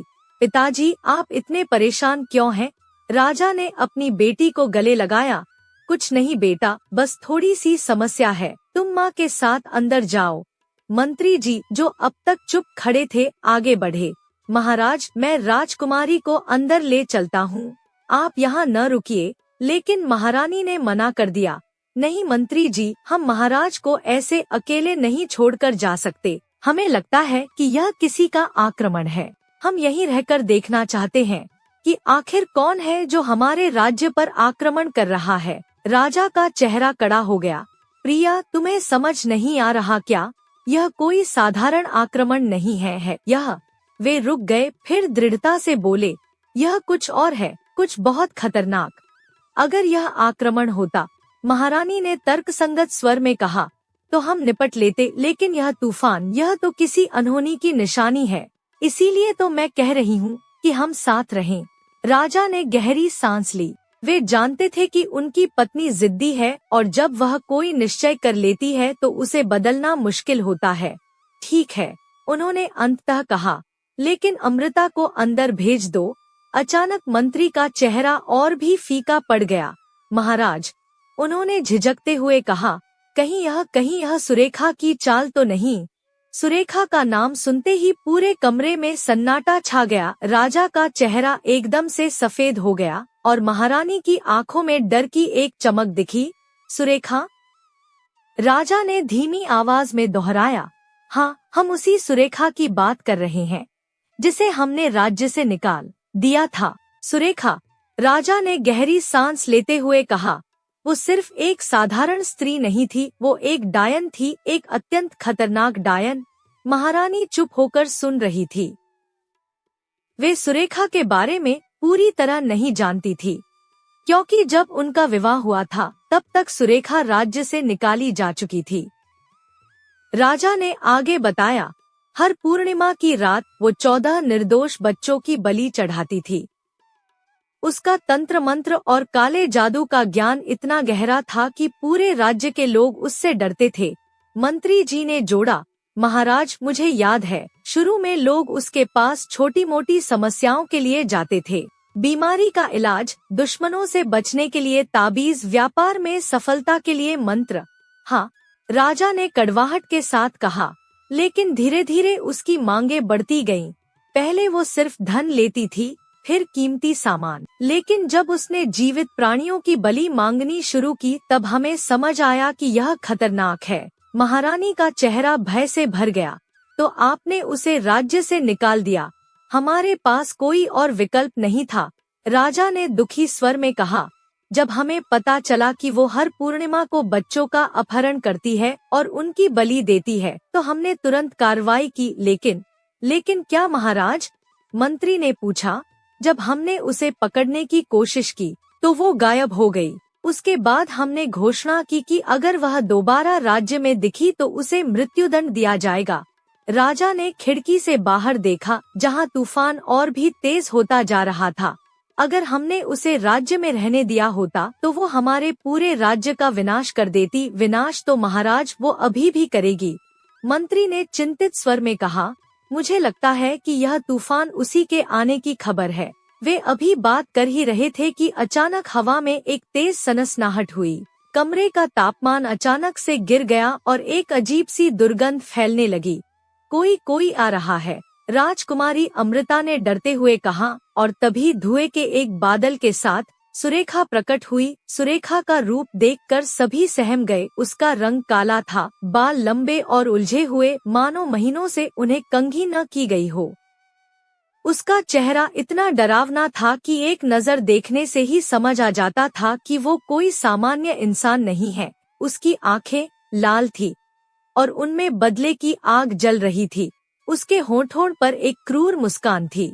महाराज देवराज सिंह ने अपनी पूरी हिम्मत बटोरकर कहा, सुरेखा, तुम इस राज्य में नहीं रह सकती। तुम्हें यहाँ से निकाला जा चुका है। यह हमारा और पूरे राज्य के लोगों का सामूहिक फैसला था। सुरेखा ने एक भयानक हंसी हंसी। उसकी हंसी इतनी डरावनी थी कि पूरे महल में गूंज उठी। तुम्हें क्या लगता है देवराज सिंह? उसने तिरस्कार भरे स्वर में कहा, तुम मुझे राज्य से निकाल दोगे और मैं हाथ पर हाथ रखकर बैठी रहूंगी? राजा ने शांत रहने की कोशिश करते हुए कहा, सुरेखा, हमारी बात को समझने की कोशिश करो। हमने तुम्हें कोई व्यक्तिगत नुकसान नहीं पहुंचाया। हमने बस राज्य से निकाला है। व्यक्तिगत नुकसान? सुरेखा चीखी, तुमने मुझे मेरी शक्ति के स्रोत से अलग कर दिया, मेरे भक्तों से दूर कर दिया, मेरी पूरी जिंदगी को बर्बाद कर दिया। महारानी ने हिम्मत करके कहा, लेकिन सुरेखा, तुम निर्दोष बच्चों की बलि दे रही थी, क्या यह सही था? सुरेखा ने अपनी लाल आंखें महारानी की ओर घुमाई। निर्दोष?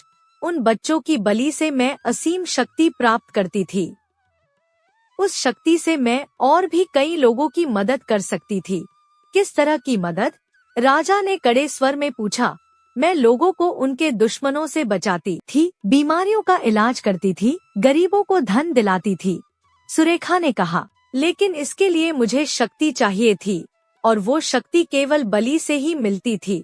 मंत्री जी ने आगे बढ़कर कहा, सुरेखा, तुम कुछ लोगों की मदद के नाम पर निर्दोष बच्चों की हत्या कर रही थी। यह कैसे उचित हो सकता है?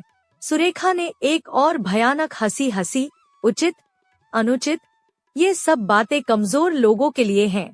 मैं एक डायन हूँ देवराज सिंह, और एक डायन वही करती है जो उसे शक्ति दे।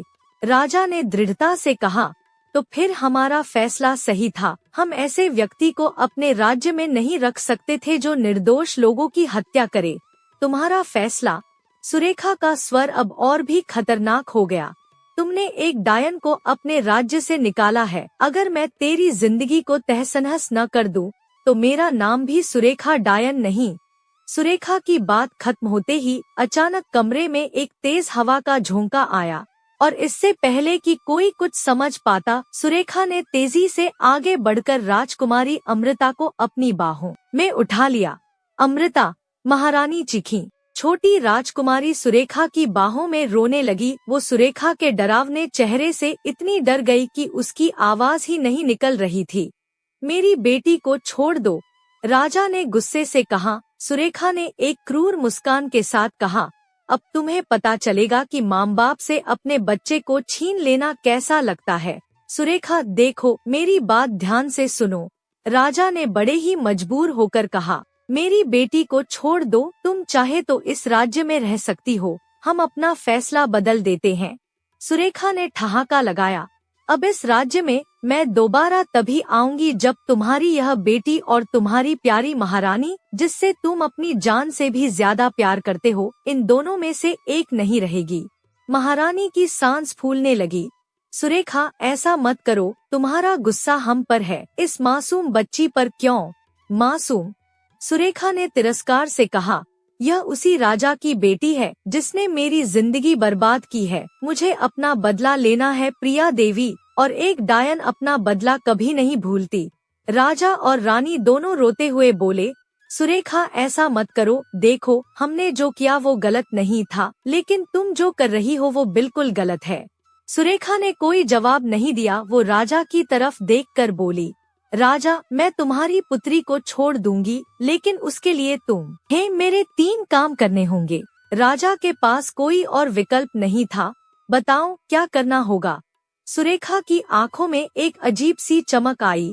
पहला काम, तुम्हें गिलानी के जंगल में जाना होगा और वहाँ से मेरे लिए पीले रंग का सिनाई का फूल लेकर आना होगा। राजा का चेहरा फीका पड़ गया। लेकिन गिलानी के जंगल में तो कोई नहीं जा सकता, वो जंगल बहुत खतरनाक है। अगर अपनी बेटी चाहिए तो तुम्हें गिलानी के जंगल जाना होगा। सुरेखा ने क्रूरता से कहा, जब तक तुम मेरे तीनों काम पूरे नहीं करोगे तब तक तुम्हारी बेटी मेरे पास रहेगी। महारानी ने गिड़गिड़ाते हुए कहा। सुरेखा, कृपया राजकुमारी को छोड़ दो, हम जो भी कहोगी वो करेंगे, जैसे ही तुम एक काम पूरा करोगे। सुरेखा ने कहा, उसके बाद मैं तुम्हारे पास आऊंगी, फूल ले जाऊंगी और दूसरा काम बताऊंगी और अंत में तीसरा काम। राजा को समझ आ गया था कि सुरेखा इतनी आसानी से नहीं मानेगी। ठीक है, उन्होंने भारी मन से कहा, हम तुम्हारे 3 काम करने के लिए तैयार हैं। सुरेखा ने एक भयानक हंसी हंसी और राजकुमारी को लेकर धुएं के एक बादल के साथ गायब हो गई। राजकुमारी के जाने के बाद पूरे महल में कोहराम मच गया। नौकर चाकर सभी परेशान थे और महारानी का रो रो कर बुरा हाल था। महाराज, मंत्री जी ने चिंतित स्वर में कहा, आपने उसकी शर्त क्यों मान ली?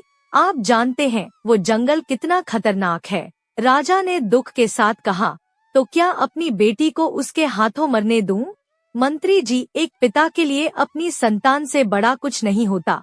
लेकिन महाराज, मंत्री ने तर्क दिया, उसकी शर्त मानने के बाद भी वो राजकुमारी को अपने साथ ले गई है। हमें तो यह भी नहीं पता कि आगे वो कौन सी 2 और शर्तें रखने वाली है। महारानी ने आंसू पोंछते हुए कहा, चाहे जो भी हो, हमें अमृता को वापस लाना है। वो हमारी इकलौती संतान है। महाराज, मंत्री ने सुझाव दिया, मैं किसी और आदमी को भेजने का प्रबंध करता हूँ। आपको स्वयं जाने की कोई आवश्यकता नहीं है। राजा ने दृढ़ता से मना किया। नहीं मंत्री जी, हम स्वयं ही जाएंगे। हमारी बेटी खतरे में है तो हमें ही उसे बचाने जाना चाहिए। हम किसी और की जान को खतरे में नहीं डाल सकते। महारानी ने कहा, महाराज, मैं भी आपके साथ चलूंगी। नहीं प्रिया, राजा ने कहा, तुम यहाँ रहो। अगर हमें कुछ हो गया तो कम से कम तुम तो राज्य को संभाल सकोगी। मंत्री जी ने कहा, महाराज, तो कम से कम मुझे तो साथ ले चलिए। मैं अकेले आपको जाने नहीं दे सकता। राजा ने कुछ देर सोचा, फिर बोले, ठीक है मंत्री जी, लेकिन यह खतरनाक यात्रा है, तुम्हें पूरी सावधानी बरतनी होगी। महाराज, हम कल सुबह निकलेंगे। मंत्री ने कहा, आज रात तैयारी करते हैं।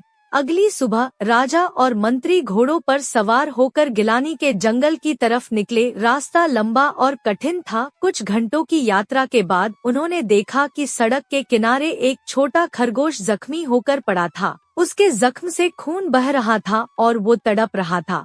ओह देखो मंत्री जी, राजा ने कहा, यह खरगोश कितना बुरी तरह घायल है।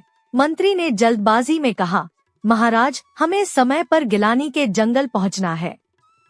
अगर देरी हो गई तो सुरेखा क्रोधित हो जाएगी।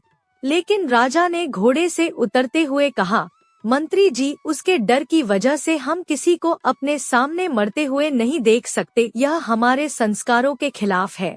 राजा ने प्यार से खरगोश को उठाया। खरगोश बहुत कमजोर था और उसकी सांस तेज चल रही थी। चिंता मत करो छोटे मित्र, राजा ने कोमलता से कहा, हम तुम्हारी मदद करेंगे। राजा ने अपने पास के पानी से खरगोश के जख्मों को साफ किया और अपनी पट्टी फाड़कर उस पर मरहम लगाया। कुछ ही देर में खरगोश को होश आ गया। वो राजा को देखकर आश्चर्य से बोला, आप कौन हैं? आपने मेरी जान क्यों बचाई? राजा मुस्कुराए, हम इस राज्य के राजा हैं और हर जीव की रक्षा करना हमारा कर्तव्य है। खरगोश की आंखों में कृतज्ञता के आंसू आ गए। राजन, आपने मेरी बहुत मदद की है, आपने मेरी जान बचाई है। बताइए, मैं आपकी क्या मदद कर सकता हूँ? राजा ने अपनी समस्या के बारे में बताया। हमें गिलानी के जंगल में जाना है, परंतु वहाँ के खतरों से हम भयभीत हैं। खरगोश की आंखें चमक उठीं। महाराज, मेरे पास एक उपाय है। क्या उपाय? मंत्री ने उत्सुकता से पूछा। आप मुझे भी साथ ले चलिए, खरगोश ने कहा। मैं उस जंगल के बारे में बहुत कुछ जानता हूँ। वो जंगल अत्यंत खतरनाक है, लेकिन मैं आपको सुरक्षित रास्ता दिखा सकता हूँ। मंत्री ने राजा से कहा, महाराज, मुझे लगता है कि इस खरगोश को साथ ले जाना चाहिए। यह हमें खतरनाक जंगल में रास्ता दिखाने में मदद कर सकता है। राजा ने खरगोश से पूछा, तुम सच में हमारी मदद कर सकते हो? जी हाँ महाराज, खरगोश ने दृढ़ता से कहा। आपने मेरी जान बचाई है, अब मेरी बारी है आपकी मदद करने की। तीनों जंगल की तरफ बढ़ने लगे। जैसे जैसे वे गिलानी के जंगल के पास पहुंच रहे थे, वातावरण अजीब होता जा रहा था।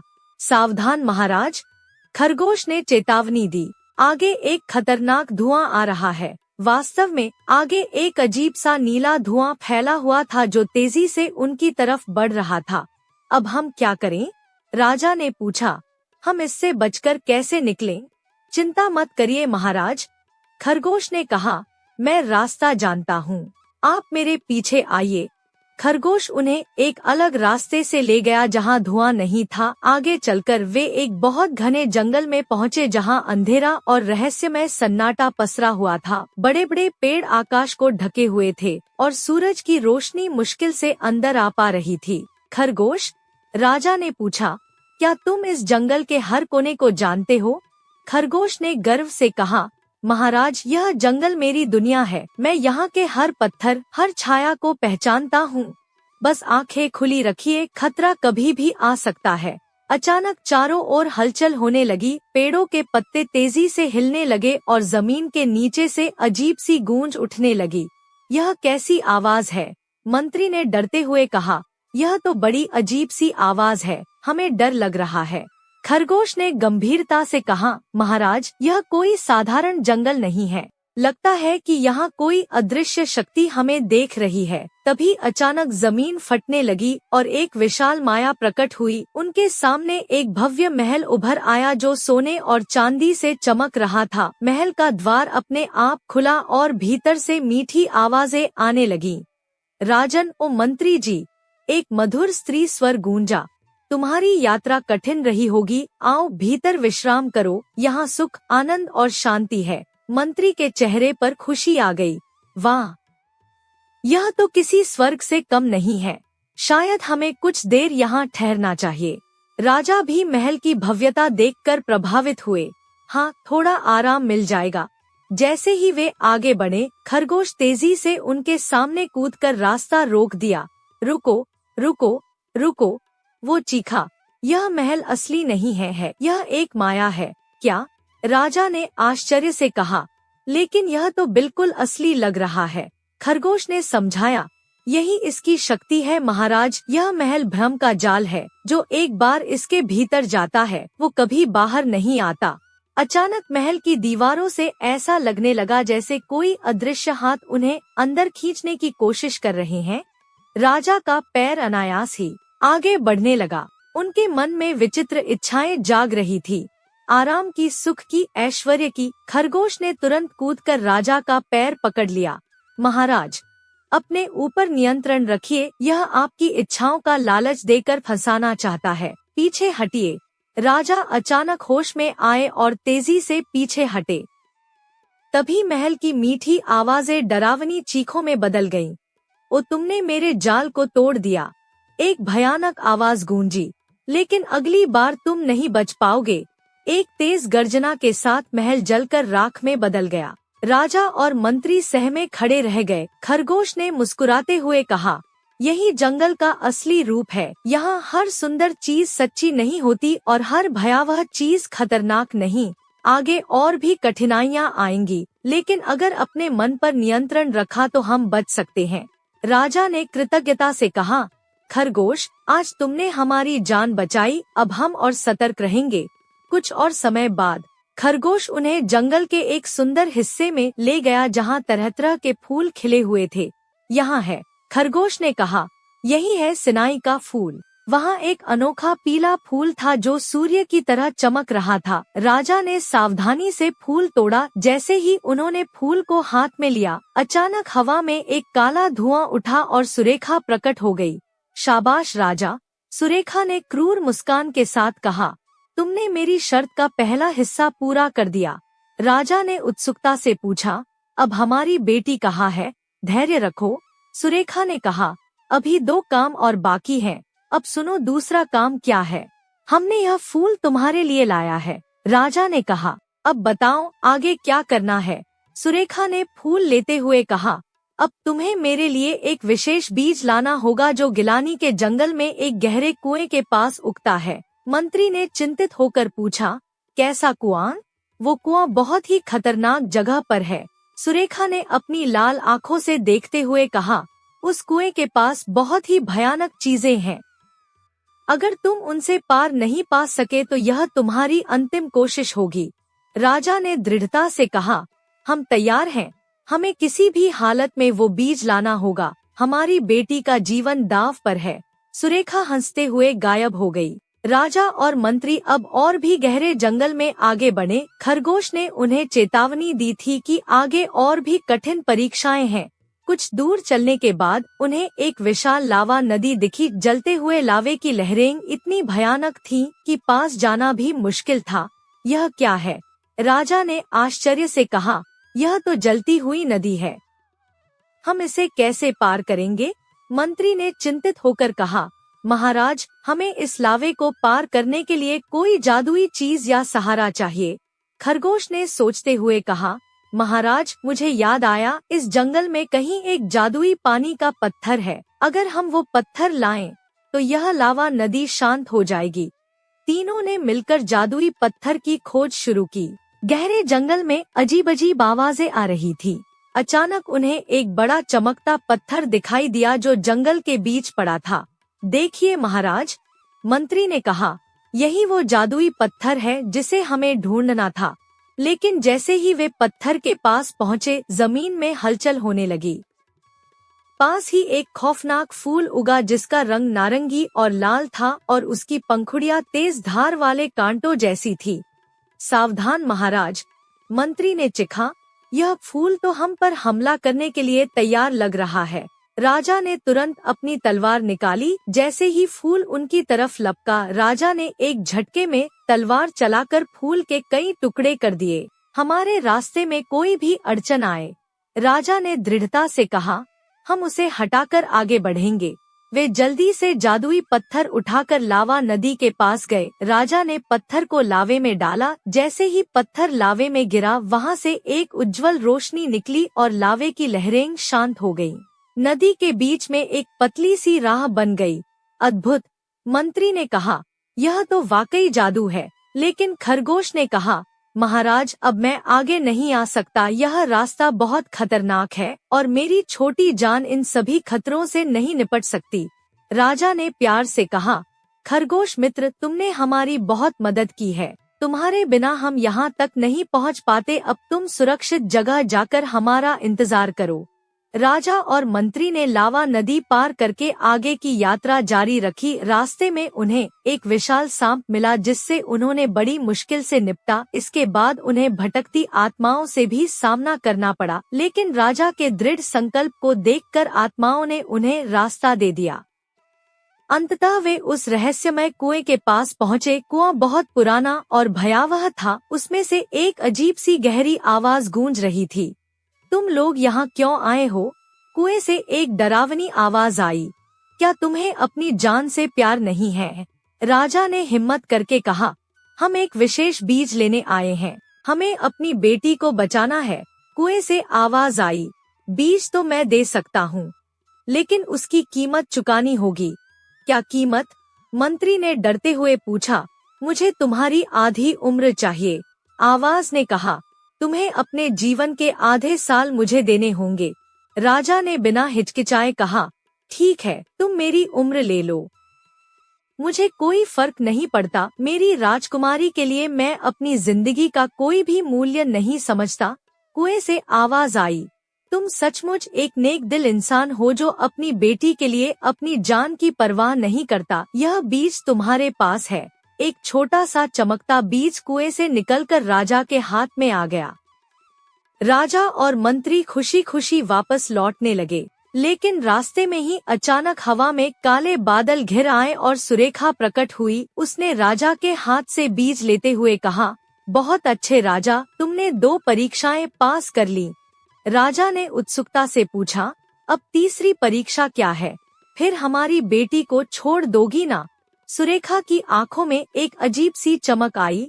तीसरी और अंतिम परीक्षा यह है। वो रुकी, फिर क्रूर मुस्कान के साथ बोली, तुम्हें अपनी पत्नी महारानी प्रिया देवी का वध करना होगा। राजा और मंत्री दोनों सन्न रह गए। क्या? राजा ने अविश्वास से कहा, यह क्या बकवास है? हम ऐसा कभी नहीं करेंगे। सुरेखा ने ठहाका लगाया, तुम करोगे राजा, तुम करोगे, मैं तुम्हें मजबूर कर दूंगी। नहीं, राजा चीखा, हम अपनी पत्नी को कभी नुकसान नहीं पहुंचाएंगे। तुम हमसे कुछ और मांगो। कुछ और? सुरेखा ने व्यंग्यात्मक स्वर में कहा, तुम्हें पता है राजा, प्रेम क्या होता है? मैंने भी कभी किसी से प्रेम किया था, लेकिन तुम्हारे राज्य की वजह से मेरा प्रेम छिन गया। अब तुम्हारा प्रेम भी छिनेगा। राजा ने आश्चर्य से पूछा, तुमने किससे प्रेम किया था? सुरेखा का चेहरा एक पल के लिए दुखी हो गया। उसका नाम था अर्जुन। वो एक सामान्य योद्धा था, लेकिन मेरे लिए संसार था। लेकिन जब तुम्हारे राज्य के लोगों को पता चला कि वो मुझसे प्रेम करता है, तो उन्होंने उसे मार डाला। राजा को अचानक याद आया, कुछ साल पहले एक योद्धा था जो सुरेखा से मिलता था। लोगों ने डर के मारे उसे मार दिया था। सुरेखा, राजा ने सहानुभूति से कहा, हमें दुख है, लेकिन इसका मतलब यह नहीं कि तुम हमसे बदला लो। बदला? सुरेखा चीखी, यह बदला नहीं, न्याय है। तुमने मेरा प्रेम छीना, अब मैं तुम्हारा प्रेम छीनूंगी। इतना कहकर सुरेखा गायब हो गई।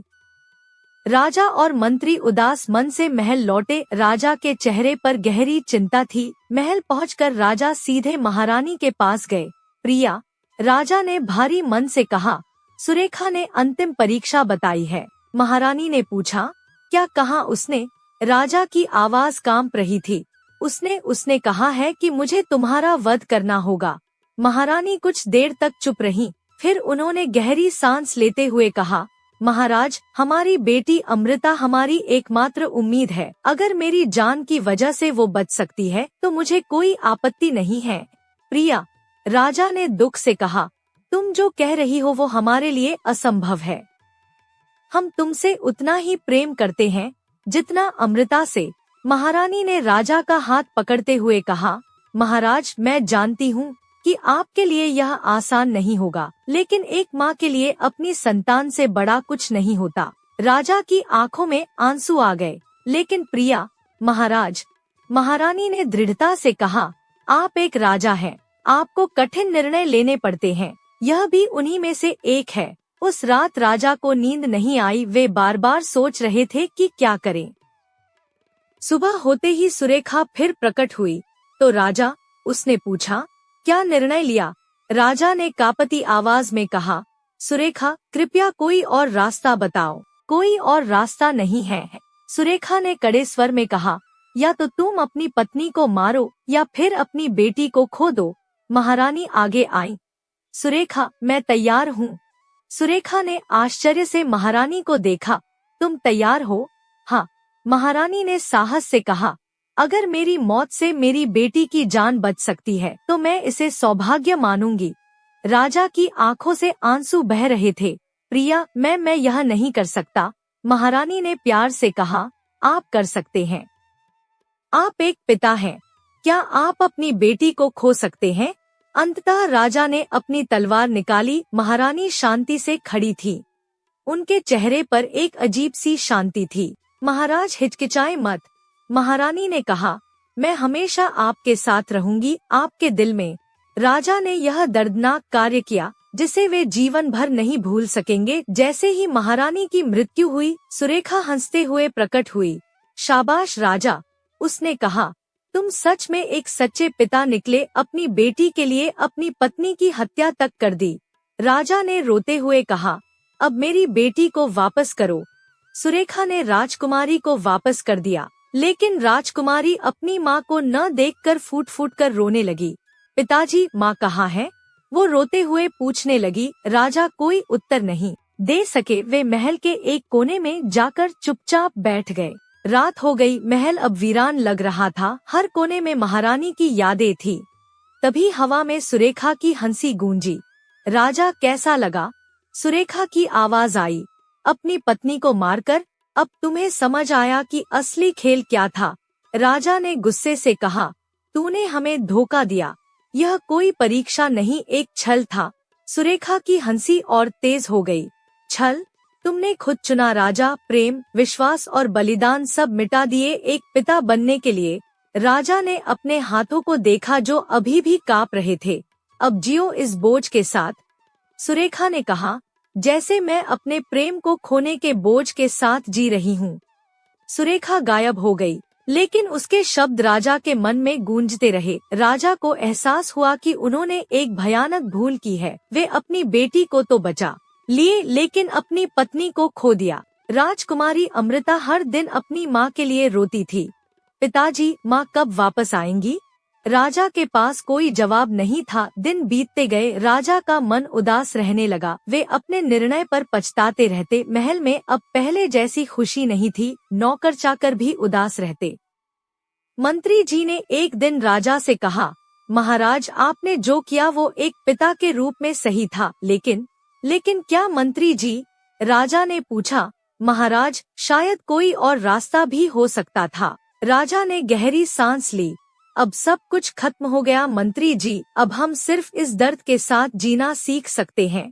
वर्षों बाद जब राजकुमारी अमृता बड़ी हो गई तो राजा ने उसे पूरी सच्चाई बताई। पिताजी, अमृता ने कहा, आपने मेरे लिए माँ को?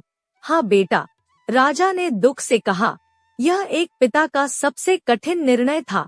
अमृता ने अपने पिता को गले लगाया। पिताजी, मैं समझती हूँ, लेकिन अगर मुझसे पूछा जाता तो मैं माँ के साथ रहना पसंद करती। राजा की आंखों में फिर आंसू आ गए।